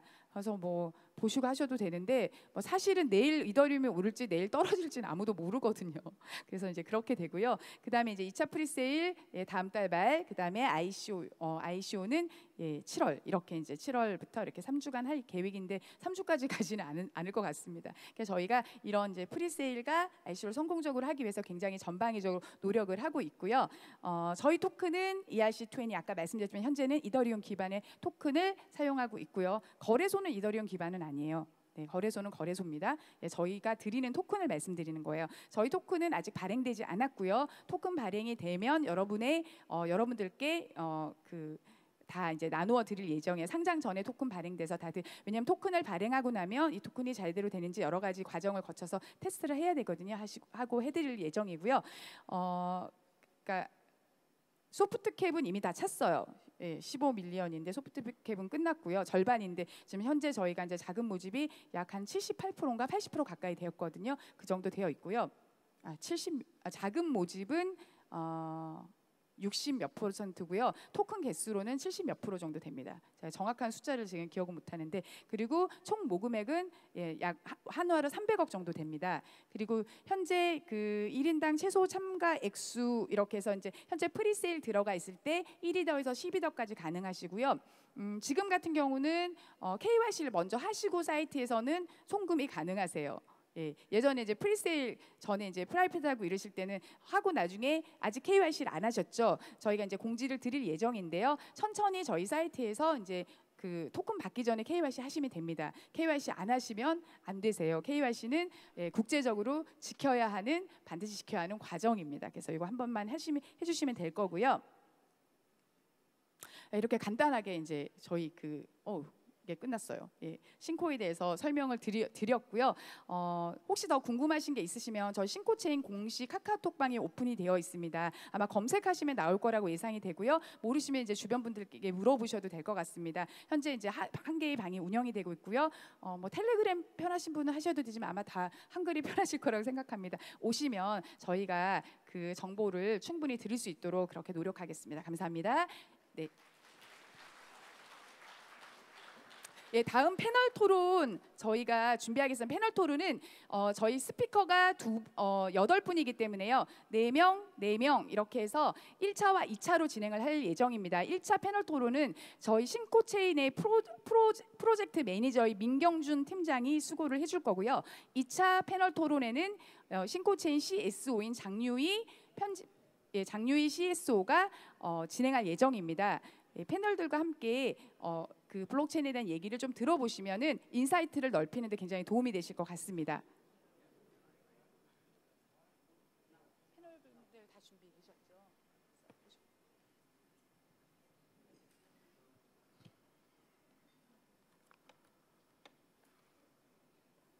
그래서 우선은 미아오리의 이호이 대표님, B21의 사이먼 피어슨 대표님, 그다음에 프리페이 로페데 대표님, 그다음에 비두의 압둘 알림 대표님 이렇게 4분을 모시고 패널을 진행하겠습니다. 패널 진행은 민경준 싱코체인 프로젝트 매니저가 수고하겠습니다.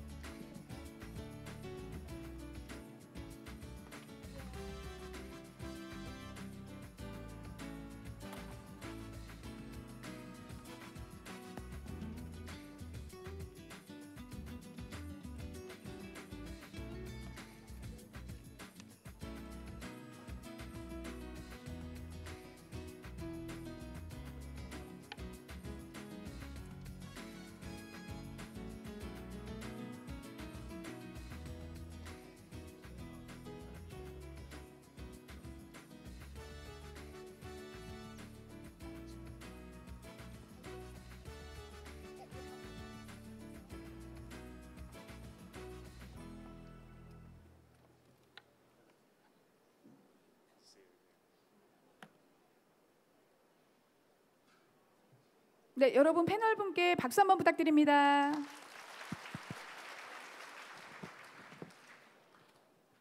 So, good afternoon, ladies and gentlemen, and welcome to the first session of the panel discussion. My name is Kyungjun, and I am a project manager for 싱코체인. It's a great pleasure to be hosting this panel together with the distinguished guests with us today. So, sitting with us today are Rex Lee, Independent Director for EOE, Simon Pearson from B21, Juan Imas from Profede, and Abdul Alim from Bidooh. So Tokenikonomisymposium was designed to introduce promising blockchain projects from the globe to the Korean audience. And every month we invite carefully selected companies to come and pitch to the audience in Seoul. But I think some matters are more appropriate for interactive discussions compared to one-way presentations. So I am hoping that this discussion is going to serve as a complement to the presentations we saw today. And I am going to open up the floor to the audience for questions in the second half of the panel discussion. So given this background, I would like to start off by asking 3 simple questions to the panel to answer. And then if we have enough time at the end, I would like to open the floor for the audience to freely ask any questions they might have.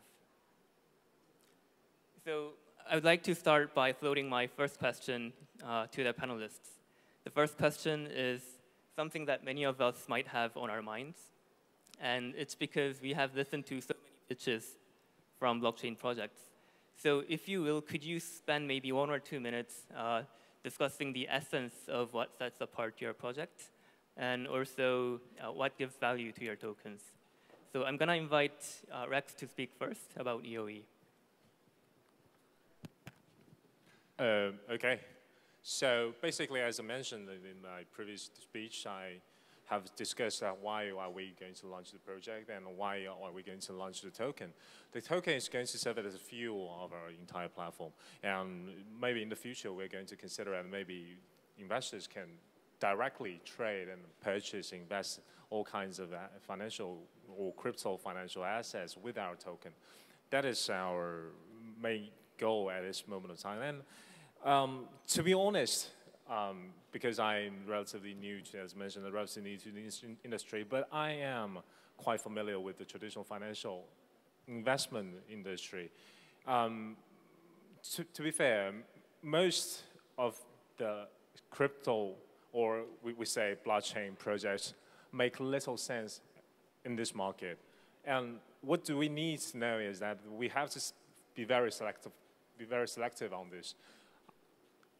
And among the projects which make sense, the necessity of issuing tokens may be limited. So we investors and we projects, we have to think about whether we do need to launch our own token, or we can use some tokens that is already existing in the market, such as Ethereum or Bitcoin. I think that is my point. Okay. Thank you for the remarks. Simon, would you like to continue? Yeah, sure. I think really 2 parts to the answer. One is the business and what differentiates ourselves from others.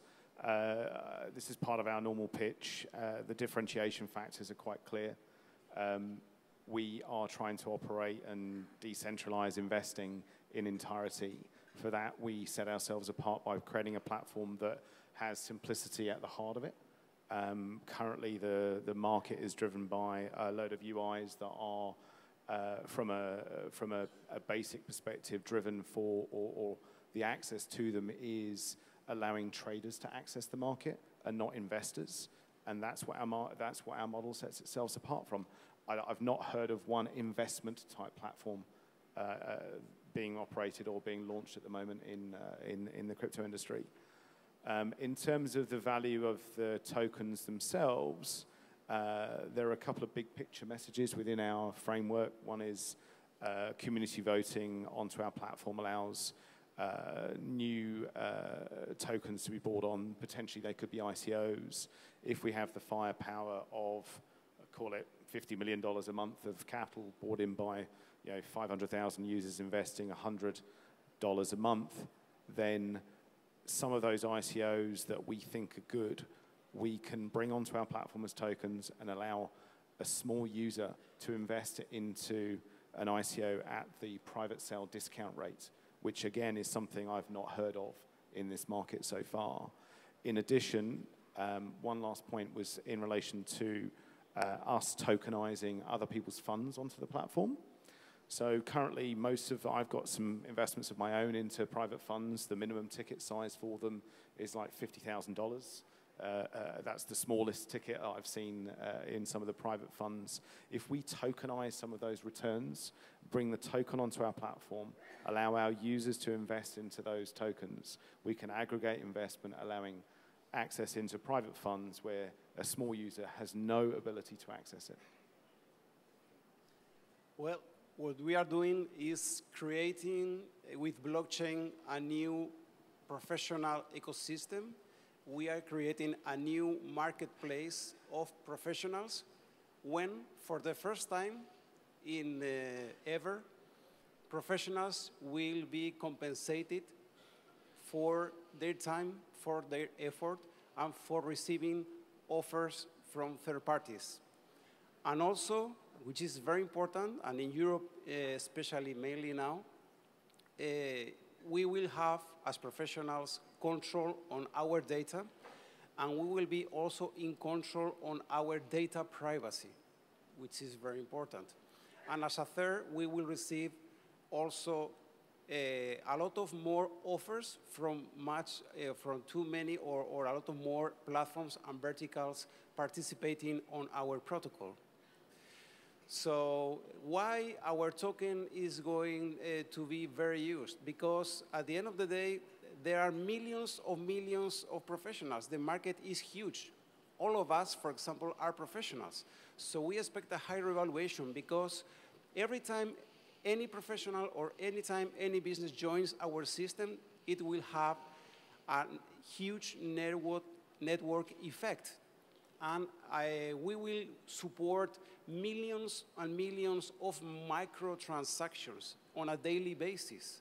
So this is definitely a very big market, and we should participate on it. Thank you. Abdul? Thank you. So as you know, the Bidooh platform is the first of its kind in the world. There are no other billboard platforms that allow you to advertise that are on the blockchain, but also no other ones that are off-chain. So it's very, very unique in its approach. The token value really comes from allowing people to advertise on those screens and being able to do that from anywhere in the world. So there's no worries around currency exchanges. You can use the token to advertise. And because the price is so low at ICO, it means there's a potential huge return based on media agencies and advertisers wanting those tokens. So we have value in the token right now, and the way we're going to increase value of our token is by installing more screens in more locations and bigger screens.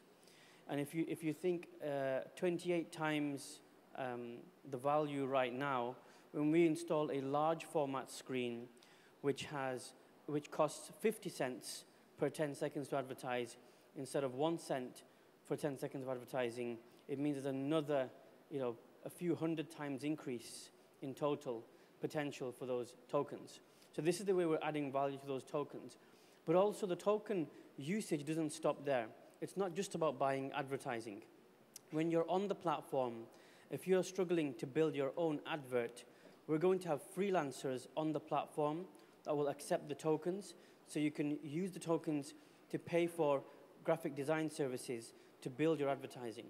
But also a developer ecosystem, which will allow developers to build applications for our billboards. So think about the difference the App Store made for the iPhone. Think about what the Play Store did for Google Android. And this is about creating an ecosystem of developers, of advertisers, of media owners to be able to conduct business in a system that allows people to profit from this. And if we open up our creativity to allow developers from all over the world to build applications for our screens, I think the potential for our token really is unlimited. Thank you.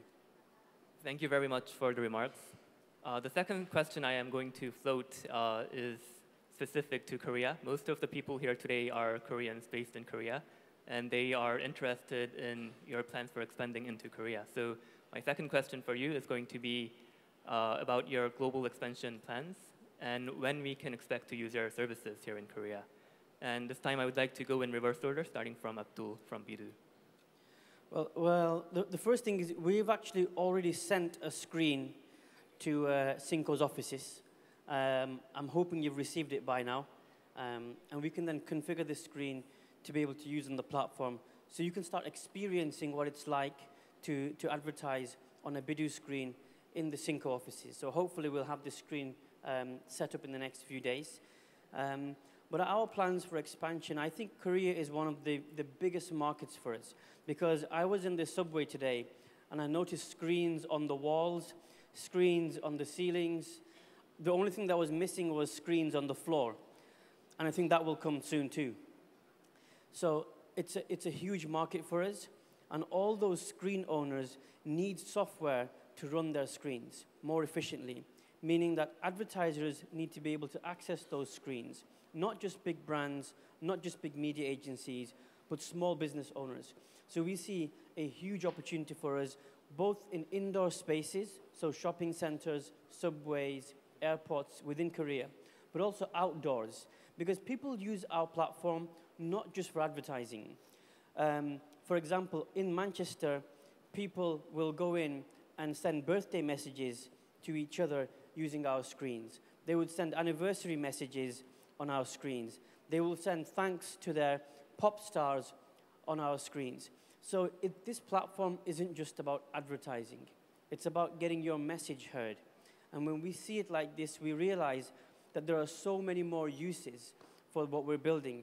And I think that's where the power lies, and that's where we think there's a huge market for this in Korea. Thank you for the remarks. Juan, would you like to continue? Yes, as I have told before, we are very close to the Korean market. I have had a very good experience working with Koreans, with Dawn Communications and Handmail.net when they were very small. And I was talking with Jaewon Lee, the CEO. I was here. I made a friend, to be honest. We were very successful. 3 years later, we sold the company to a Spanish telco with 5 million registered users. So I'm very familiar and close to you, and also for the Taekwondo experience. So first, we would need, or we would like to have one Korean partner, or more than one partner here in Korea, because we think that we need local expertise and we need a local presence. No us, because we are Europeans. We need Koreans and the right partners, and we had before for that. So this is my answer. Thank you. Thanks. So just to extend Juan's comment a little bit further, having a chat with one of our proposal business partners here today, it's very uncommon for a foreign corporate to enter and dominate at all in the Korean market. It has to be using localized partnerships. It has to be using a franchise that exists within Korea already, that are culturally embedded within society here, speak the language. For us, that's our model globally. We are using global localized partners. From a platform perspective, we also require localized payment services. We have one provider already and are working on 2 more to provide access to the Korean market from a fiat to crypto conversion perspective, allowing our model to operate properly. We're working with one business partner at the moment, and we expect to have probably more than one, or rather maybe that one managing more than one partner. So yeah, it's done by local partners. Thank you very much. Rex, would you like to conclude? Yeah, I have to say, me myself are closely connected to, closely related, and feel myself kind of really connected to Korean because my first job is for KDB, 한국산업은행 in Singapore, and business-wise, EOE has established a very good relationship with a lot of Korean institutions such as Hanadetu, Taishinchengguan, and some other institutions like this. We found ourselves in an advantage because we're geographically close to Koreans since we're Chinese. And upon the crypto and industry side, we have already established a very good partnership, for example, with Synco and some other very good incubators in here in Korea. In Korean, we are aiming to find two kind of, we build two kinds of connections. The first one is we want to find some really good partners, business-wise, both for the traditional financial aspects and for the crypto aspects. And also, we would like to find some investors because we are close, not only geographically, but also in the culture and in all kinds of concepts and how we perceive things. In this aspect, we believe it will be our advantage to find some both partners and investors in here. I see. Thank you very much. So my original plan was to ask another question for the panel, but I think we are running short of time. So I would like to open the floor at this point to the audience. If you have any questions, I think we have enough time for maybe one or two questions. So if you have any questions, please raise your hands and we'll pass on the mic to you.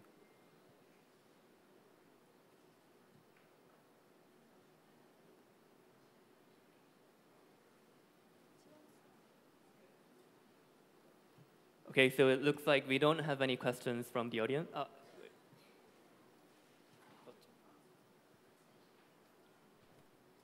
안녕하세요. 윤명호입니다. 저는 그 비두 토큰에 대해서 질문 좀 하겠습니다. 그 비두 토큰이 그 1비두에 10초 광고를 한다고 하는데 그 60센트 하나로는 640원 정도의 가치가 있는데요. 그 1비두 토큰이 640원의 내재적 가치를 갖게 되는데 그렇다면 이런 가치가 그 비두 토큰의 그 성장 잠재력이 될 것 같습니다. 그렇다면 이 비두 토큰으로 인해 모이는 수익은 그 비두 토큰에서 투자자들한테 같이 공유가 되는지 그렇지 않으면 그 어떻게 사용되는지 좀 알고 싶습니다. 이상입니다. Okay, so the Bidooh token is used on the screen itself. So the person who owns the screen, so this could be us in the UK who own the screen, it could be you in Korea who own that screen, you will receive 80% of the token that is spent on that screen. So partners receive 80% of the tokens. So if you have a screen and somebody goes on Bidooh.com and they book the screen, then we keep 20% of the tokens they spend, and you keep 80% of the tokens that they spend. And then you can take those tokens, you can keep them, or you can sell them on the exchange. So the partners get 80% of the tokens, we take 20% of the tokens. The revenue is shared with whoever owns the screen. So whether they're in the UK, whether they're in Europe, whether they're in Korea, or any other country, the partner who owns the screens receive 80% of the tokens. And we take a 20% like a transaction fee. So it's the same way and the same model as Uber, same model as Airbnb. We take our transaction fee, and then we would either then hold those tokens, the 20% of the tokens, or we will sell them back into the exchange again. So it comes all the way back around, from the investors to the advertisers to the billboard owners and back to the exchange again. So those tokens keep going round and round, and the value then increase based on the size of the screen. I hope that answers your question. If not, please let me know. Okay, thank you very much.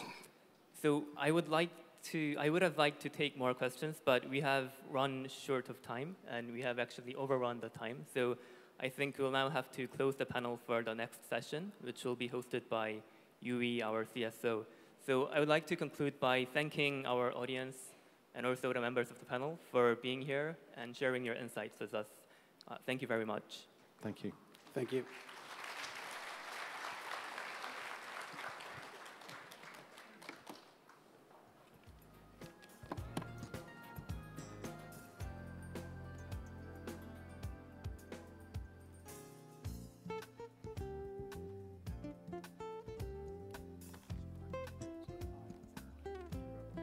네, 이제 2부 패널 토론을 진행할 예정인데요. 2부 토론에는요. 테라 벌추어의 게리 브레이시 대표님과 우벡스의 아텀 체스노브 대표님, 그리고 스트라이크의 더크 대표님, 트립키의 마크 크로스톤 대표님, 이렇게 네 분을 모시고 진행을 하겠습니다. 2부 패널 토론은 장유희 싱코 CSO가 진행해 주시겠습니다. 예. 새로운 패널 참여자들에게 박수 한번 부탁드립니다. 예, 안녕하십니까. 2차 패널 디스커션을 맡은 장유희입니다. 사진이 잘 나왔나요? 그동안 정말 오래 기다리셨는데요. 마지막 순서입니다. 오늘 8개 프로젝트가 있었고 9개 프로젝트가 있었죠. 싱코체인까지 좀 다소 헷갈리실 수도 있을 것 같아가지고 제가 간략하게 먼저 4개 프로젝트를 요약해드리고 패널 디스커션을 시작하도록 하겠습니다. 첫 번째 프로젝트는 테라 버추아였습니다. 영국에서 온 프로젝트이고요. 영화, 게임, 가상현실 세계를 VR을 통해서 구현해 줄 수 있는 VR 플랫폼이라고 보시면 되겠습니다. 가상화폐가 모든 것에 적용될 수 있는 부분이라 정말 광범위한 부분에 투입이 될 수가 있는데, 그래서 그것을 판단하고 당사는 첫 번째 로드맵 단계에서 VR 사업 중에서도 엔터테인먼트 쪽에 주안을 두고 사업을 개발하고 있고요. 밖에 부스가 설치되어 있으니 직접 시연도 해보실 수가 있겠습니다. VR 엔터테인먼트 부분에서 상당한 업력을 갖고 계신 분들이 이제 팀원으로 구성이 되어 있어서 그 점이 상당히 이제 돋보이는 프로젝트이고요. 두 번째는 우벡스입니다. AI와 블록체인을 접목해서 온라인 광고의 새로운 지평을 써가는 프로젝트이고요.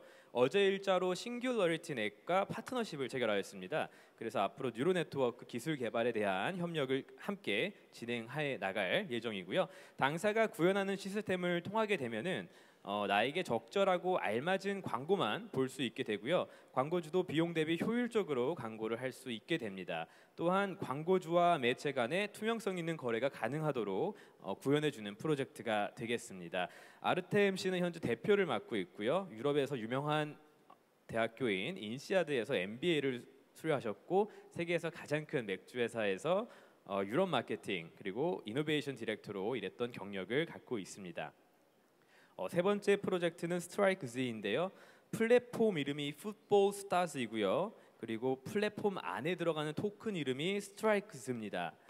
직접 축구 게임을 하는 게 아니라요. 본인이 축구 선수의 퍼포먼스를 예측하는 것이고, 가장 정확한 예측을 하는 사람한테 큰 보상이 가게 되는 일종의 스포츠 토토와 같은 프로젝트라고 보시면 이해가 더 빠르시겠습니다. 인터넷과 블록체인을 이용해 가지고 상호 인터랙션을 보다 많이 시켜주기 때문에 기존의 프로젝트와는 조금 차별화가 있다고 보실 수가 있겠고, 독일에서 온 프로젝트고 포르투갈의 유명한 축구 선수죠. 피구가 현재 어드바이저로 영입되어 있고요. 지브롤타의 GBX 거래소와 좀 특별한 파트너십이 있는 그런 업체라고 보시면 되겠습니다. 그리고 마지막으로 트립키입니다. 호텔 예약 그리고 크립토 리워드 사이트인데요. 익스피디아나 프라이스라인과 같은 OTA 온라인 트래블 에이전시들이 전 세계 80%의 호텔 부킹을 독점하고 있습니다. 향후 그 독과점이 한 95% 정도로 더욱 더 심해질 전망인데요. 당사는 그 회사들이 수취하는 한 25% 정도에 달하는 수수료를 무려 2.5%까지 줄인다는 계획을 갖고 있고요. 또 총 구매액의 7.5%를 크립토커런시를 이용해서 고객들한테 다시 나눠준다는 계획을 갖고 있습니다. 회사의 CCO이신 마크 크로스톤 님께서는 영국에서 20년 동안 이제 여행업에서 각종 경력을 쌓아오셨습니다. 네, 이렇게 간단한 요약을 마치고요. 다음 순서로 Q&A 섹션을 이제 본격적으로 시작해 보도록 하겠습니다. 첫 번째로 제가 4개 정도의 질문을 각 연사분들한테 말씀을 드리고요. 두 번째로는 오픈 퀘스천으로 해가지고 누구나 제 질문에 답할 수 있는 순서를 가져보도록 하겠습니다. Okay, gentlemen, welcome to Korea. It's a great pleasure to have you here. The first question goes to Gary Bracey from Terra Virtua.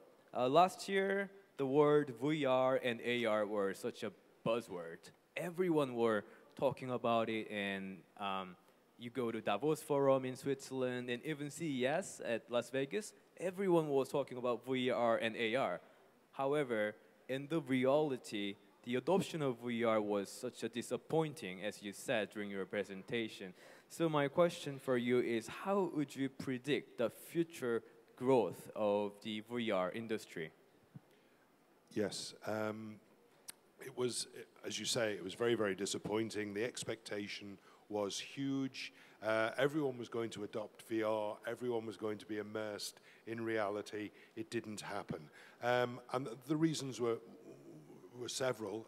As I mentioned before, the hardware wasn't quite right. It was large, it was bulky. There were wires that tethered. The one we have on demo is actually tethered. It wasn't quite powerful enough, and it was very expensive. It also isolated people. You put the headset on, and you were by yourself. So it wasn't a great social experience. And finally, and probably in my opinion most importantly, there was no killer product.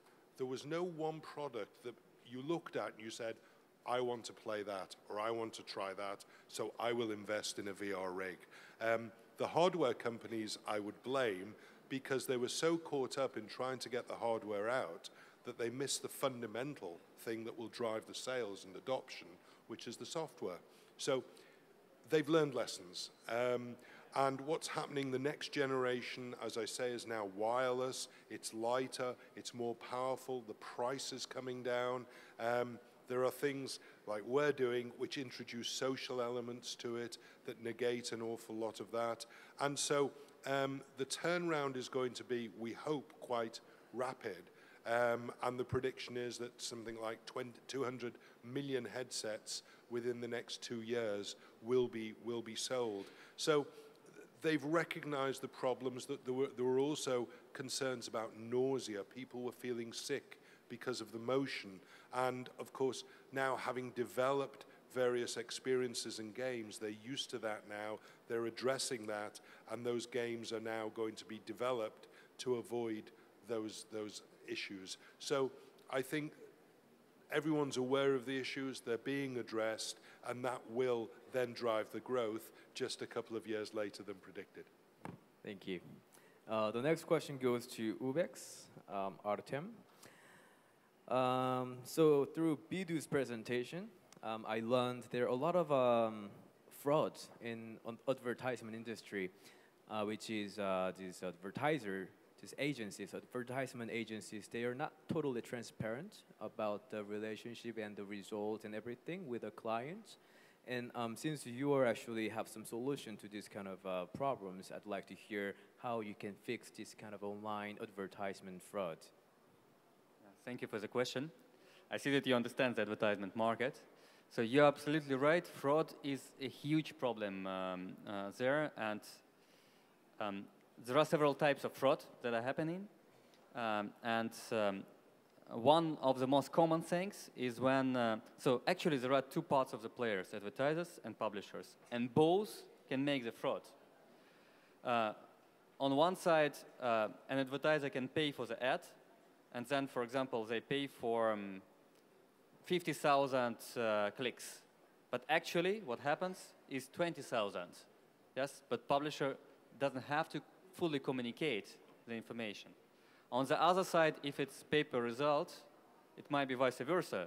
There could be easily, let's say, 100 sales that took place, but the advertiser tells, okay, they were just 50 sales, so we pay you just for the 50. Yeah, or they might tell, like it was happening in my company, my ex-company, InBev, they were telling, you know, guys, you have sent your documentation too late. We will postpone the payment to you for another 3 months or another half a year. So the company does pay, but too late. So again, someone is losing money. And here, in our system, this is just part of the solution, yes, because we have the AI for targeting, but as well, we execute the payments, and they all are executed through the smart contracts. So there is no way for advertiser or publisher to go away from the payment. Yes, so it's activated automatically. Yes, it's going through there automatically under several conditions for sure. Plus, there is a second piece to it, which is reputation system. Because smart contracts, they help us to avoid, let's say, 90% of fraud, but 10 is still there. Because if someone wants to communicate wrong information, they will do it.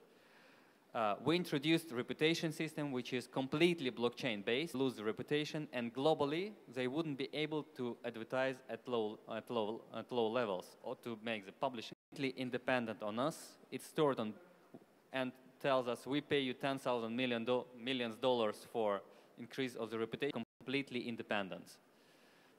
Two things that are solving the problem with fraud by 99.5% probably.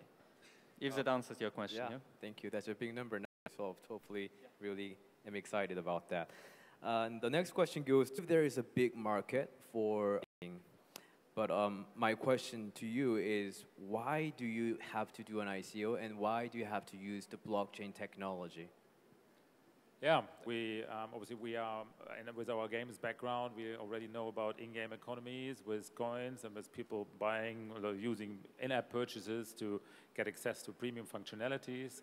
And we know how strong, passionate fans can be when it comes to community building and when they are really engaged with their product. And by using our own token as a global token which can be used everywhere, it on the one hand, as the first point, helps us a lot to globally scale with the token which can be used for in-game transactions, and so to use the platform, to use the functionalities of the platform without currency exchanges, without payment processors, and to allow peer-to-peer transactions based on a smart contract. Because it strengthens our core functionality, which is that we open up the platform so that users can use our technology, but they can create their own challenge. Premier League challenge, you define the parameters, you can say, okay, an entry fee, let's say 20 tokens, and everybody else has to put in 20 tokens as well. And I define the winning criteria, and after the results have been calculated, then the smart contract will automatically deliver the tokens to the winners. So this is something that comes because we can create user-centric, user-generated challenges and have peer-to-peer transactions for different functionalities within the game. And we have the next reason is this reward mechanism that can be built in. So users are willing, especially when it's about their passionate topic, are willing to contribute, are willing to be active, but with the tokens we have a means to really incentivize them one step further and really let them participate in the growth of the platform because they gain the tokens for contributing with content and for bringing engagement, and the tokens have a value and can increase in value and can be exchanged. And the third reason is the long tail, so that we have with a decentralized fantasy sports platform the chance to really go further than we would normally if we have to build up the operations team ourselves for maybe targeting smaller countries or amateur leagues or more niche sports. But if the community can let's say, do it on their own by bringing in the content, bringing in the data, getting rewarded for it, then it makes sense, and then we can really globally scale a fantasy sports experience for different sports and different markets and different leagues. Thank you. The last question goes to Mark. So you said the pre-existing online travel agencies are charging up to 25% commission fees when people are booking hotels.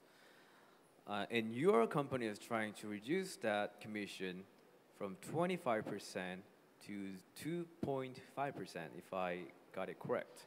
My question is, what if these other OTA companies decide to reduce their commission rate up to 2.5 as well, or maybe even lower? And how would you be able to compete against this internet giant? That's a good question, actually. I hadn't thought about that. Let me think about that now. No, I'm joking. So the short answer to that really is that if either of those companies were to reduce their commission levels down to that sort of, to our sort of level, that would have a severe impact on their current revenue streams. You know, currently OTAs are generating around $35 billion a year. So if you were to think very high level, if you were to suddenly drop that down, you're going from 35 to $3.5 billion, which would have a substantial impact on the business overall. And obviously their cost structures as well don't support having revenue levels at that sort of level as well. So that's the reason really we know that those bigger OTAs can't compete down to that sort of 2.5% level. So you know what, Besides VR and AR, sharing economy was another buzzing word. Everyone was talking about it. So like some people are even in the next level. They say Airbnb and Uber, they are not true sharing economy companies because the company in between, they take too much margins. So in your logic, that would be the preventing reasons that these Airbnb or Ubers to do an ICO and then change them from pre-existing business model to like blockchain-based company. Would it be right? Because of the same logic, they will not be able to do an ICO basically. Yeah, correct. It's the same. It's the same mechanism as well. So, you know, and Trippki, at its fundamental core, is based on the Trip token, and the fact that we, you know, Trippki is a sharing economy in as much as we want as many Trip tokens being used by as many people as possible, because that's ultimately how we are able to maintain the 2.5% commission level, as well as give our guests 7.5% back in the form of Trip tokens as well. Really looking forward to using your service because I travel a lot. 7.5% is actually a high number. So next question is open to all of you, and many of our participants might be curious. Indeed, maybe that's why they're checking their cell phone to check the price of BTC or Ethereum.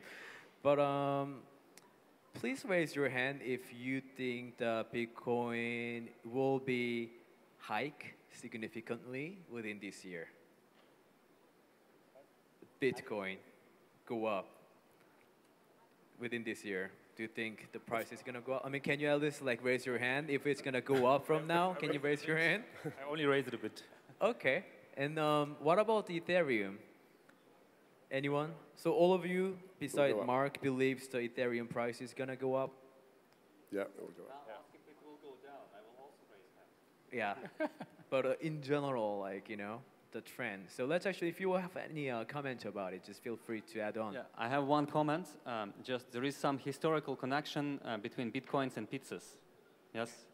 I have checked just before this panel. The most expensive pizza in the world cost $12,000. It means that Bitcoin should cost at least $12,000 in the course of the year. No, actually, my prediction is that it will cost at least two pizzas. Yeah. But okay, that was a joke. But in general, yes, definitely there will be ups and downs, and very huge ups and downs during this year, much more than during the last one. Yeah. Yeah, sorry, if I can just add to that. I think, you know, last year we saw Bitcoin obviously touch almost $20,000. Ethereum touched about $1,400. You know, as much it was great that it sort of went up to those sort of levels, a lot of it, I believe, was quite speculative. You know, a lot of new people coming in. There was, you know, everybody sort of jumping on the bandwagon. A lot of, you know, a lot of FOMO, I think, at that point in time as well. I think what happened in January was basically people sort of realizing that, people coming out.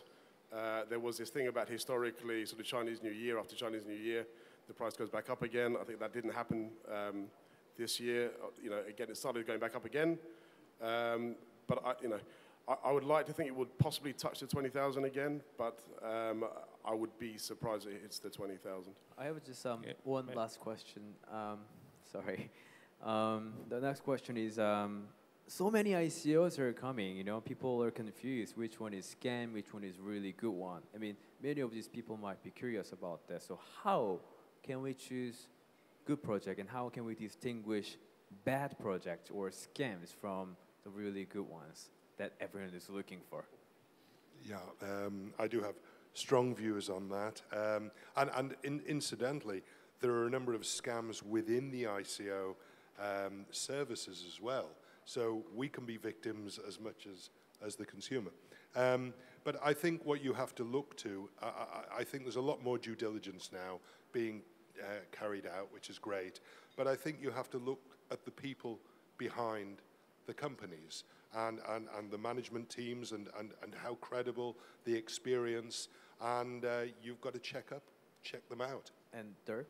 Yeah, I also think that it's really coming to that stage, and that is there substance behind that, and really is the business model thought through, or let's say at least more thought through than many projects that we have seen, because it's not it's working. It's obviously starts with the team, and it starts with the but also with the business model, because most of the projects don't have like a product market fit or proof of concept when they do their ICO, which you normally had in the earlier days when you were fundraising. But so I think it's at least that there needs to be more substance in it and business model which already has sort of KPIs, so let's say it has something that is proven. Thank you. Although I'd like to hear more responses, unfortunately the time is up, so we have to Can I add just one thing on the... within 1 minute, sure. Yeah. Just we should never forget that there are specialized rating agencies. Yes, we cannot make the analysis ourselves. Yeah, each of us being here, but there are specialized companies. Some of the rating systems are a scam themselves, for sure, but there are some which have good reputation. Yes, for example, ICO Bench or ICO Rating. By the way, Ubex is #1 globally at ICO Rating now. #1 globally this week. Great. Yeah, I hope they're not a scam. All right, gentlemen, thank you so much. And 오늘 수고해주신 패널 연사분들을 위해서 큰 박수로 한번 보내주십시오. 이것으로 오늘 패널 모두 종료하도록 하겠습니다. 끝까지 자리 지켜주신 여러분께 큰 감사 말씀 드리겠습니다. 감사합니다. Okay, let's go.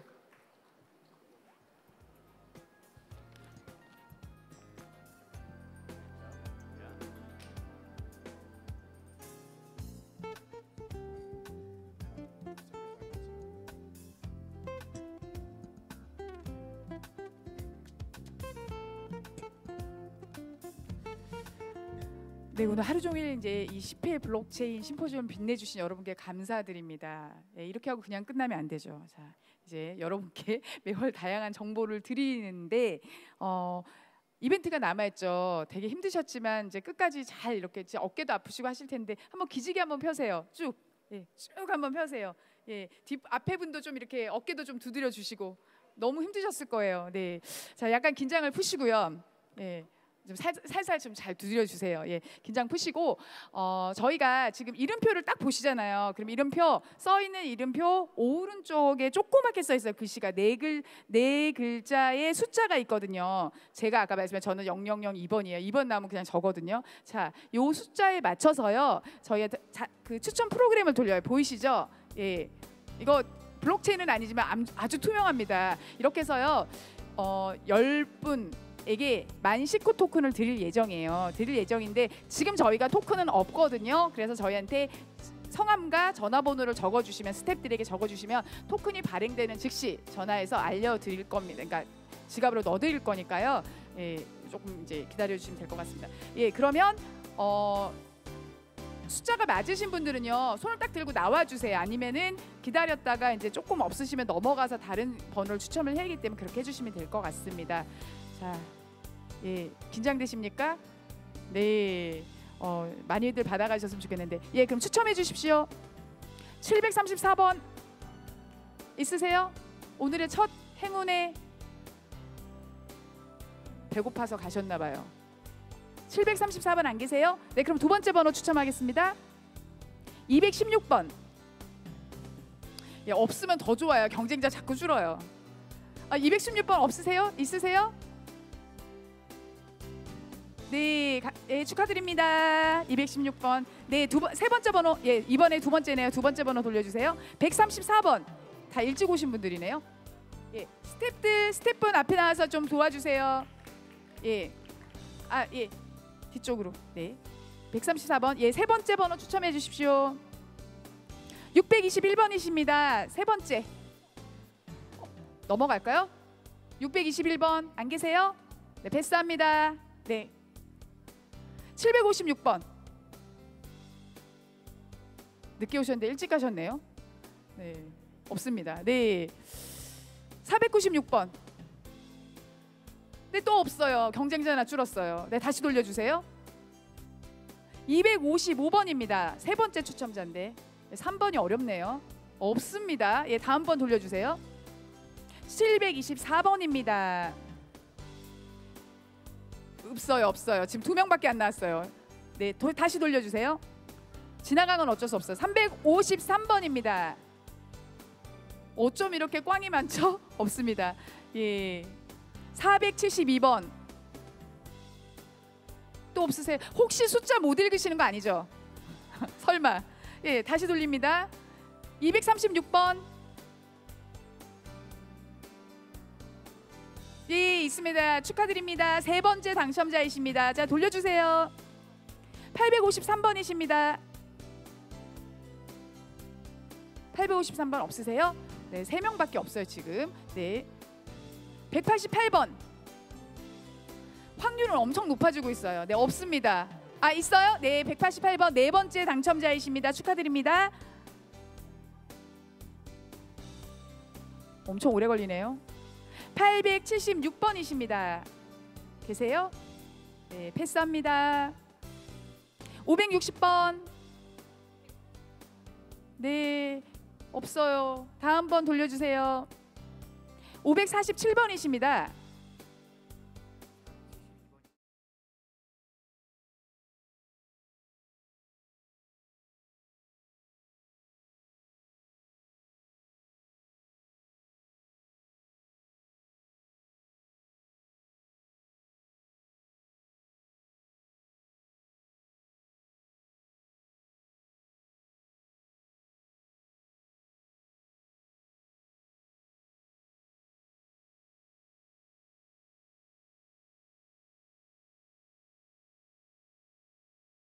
번. 네, 축하드립니다. 8번째 당첨자이십니다. 네, 돌려주세요. 558번. 안 계십니다. 네, 2번 남았어요. 2개. 네, 274번. 없어요. 없어요. 또 넘어갑니다. 네, 당첨 확률을 높여드릴게요. 돌려주세요. 280번. 예, 축하드립니다. 9번째입니다. 자, 마지막 행운의 추첨 돌려주세요. 마지막 분입니다. 573번. 없으세요?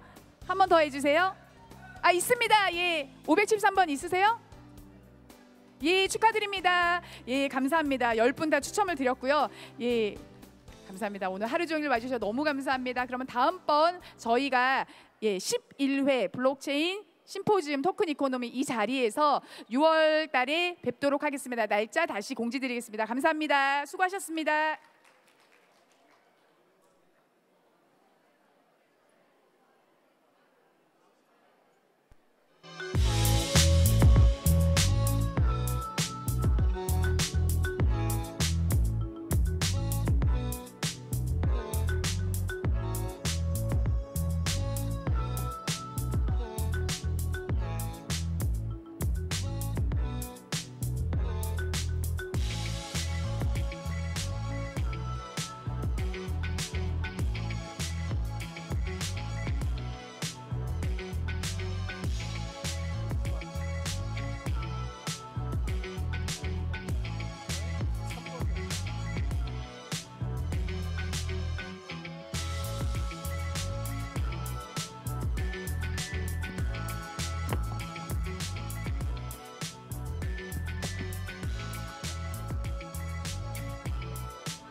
안녕하세요. 싱코의 대표를 맡고 있는 이광태입니다. 싱코는 ICO 참여에서 기관들이 누리는 그 기회를 우리 멤버들과 함께 공유하기 위해서 만들어졌습니다. 그 원칙에 따라서 지금까지 여러 ICO를 진행했고 또 멤버들과 똑같은 조건으로 함께 해왔습니다. 그 결과를 토대로 싱코 토큰을 준비하게 되었고요. 싱코 토큰을 통해서 좀 더 많은 ICO들과 관계를 하고 함께 성장할 수 있는 그런 플랫폼을 만들고자 합니다. 이제 싱코는 한국에서 출발하였지만 일본, 홍콩, 베트남, 말레이시아, 타일랜드, 인도네시아, 필리핀의 똑같은 플랫폼을 사용할 수 있는 커뮤니티를 만들 계획입니다. 싱코는 좋은 ICO를 찾고 런칭하기 위해서 노력하고 있습니다. 그 결과를 함께 공유할 수 있는 글로벌 커뮤니티를 만들도록 하겠습니다. 감사합니다. 싱코 부대표로 전반적인 모든 실무를 모니터링하는 일을 하고 있습니다. 10개월 전에 단촐하게 시작했던 회사가 이제 38명의 인원이 일하고 있습니다. 모든 사람들이 원활하게 자신의 일을 할 수 있도록 살피고 어려운 부분이 있다면 지원하는 일이 제가 주로 하는 일입니다. 최우선적인 목표로는 현재 진행하고 있는 싱코체인 프로젝트의 성공입니다. ICO 참여 플랫폼, 아이토큰 거래소, 크립토 거래소 등의 중장기적인 프로젝트를 잘 개발하고 가치를 키워나가는 것에 주력하고 있습니다. 네, 안녕하세요. 저는 싱코에서 CTO를 맡고 있는 김세환이라고 합니다. 저는 현재 싱코에서 기술 파트를 총괄하고 있습니다. 단기적으로는 ICO 참여 플랫폼을 개발하고 있고요. 이후엔 구매한 토큰들을 거래할 수 있는 거래소도 준비 중입니다. 이와 함께 암호화폐 투자에 관심 있는 투자자들을 위한 온라인 커뮤니티 서비스도 준비 중입니다. 참여 플랫폼, 암호화폐 거래소, 커뮤니티 서비스 등 다양한 보상 기반의 서비스를 준비 중이어서 이를 뒷받침할 메인넷에 대한 필요성도 있어서 이러한 부분들도 함께 준비 중입니다. 안전하게 ICO에 참여해서 지급받은 토큰들을 거래하고 이를 기반으로 실생활에서 결제까지 할 수 있는 그런 건전한 ICO 생태계를 구축하는 것이 목표입니다. 저는 싱코 연구소 기술팀에서 이제 암호화폐 지갑 개발 쪽을 맡고 있는 황성재라고 하고요. 지금 하고 있는 일은 그러니까 아무래도 말씀드린 것처럼 암호화폐 지갑하고 뭐 웹페이지나 다른 어플리케이션이나 이런 것들이 상호작용하는 포인트를 개발하는 뭐 그런 종류이고요. 일단은 굉장히 새로운 기술 분야,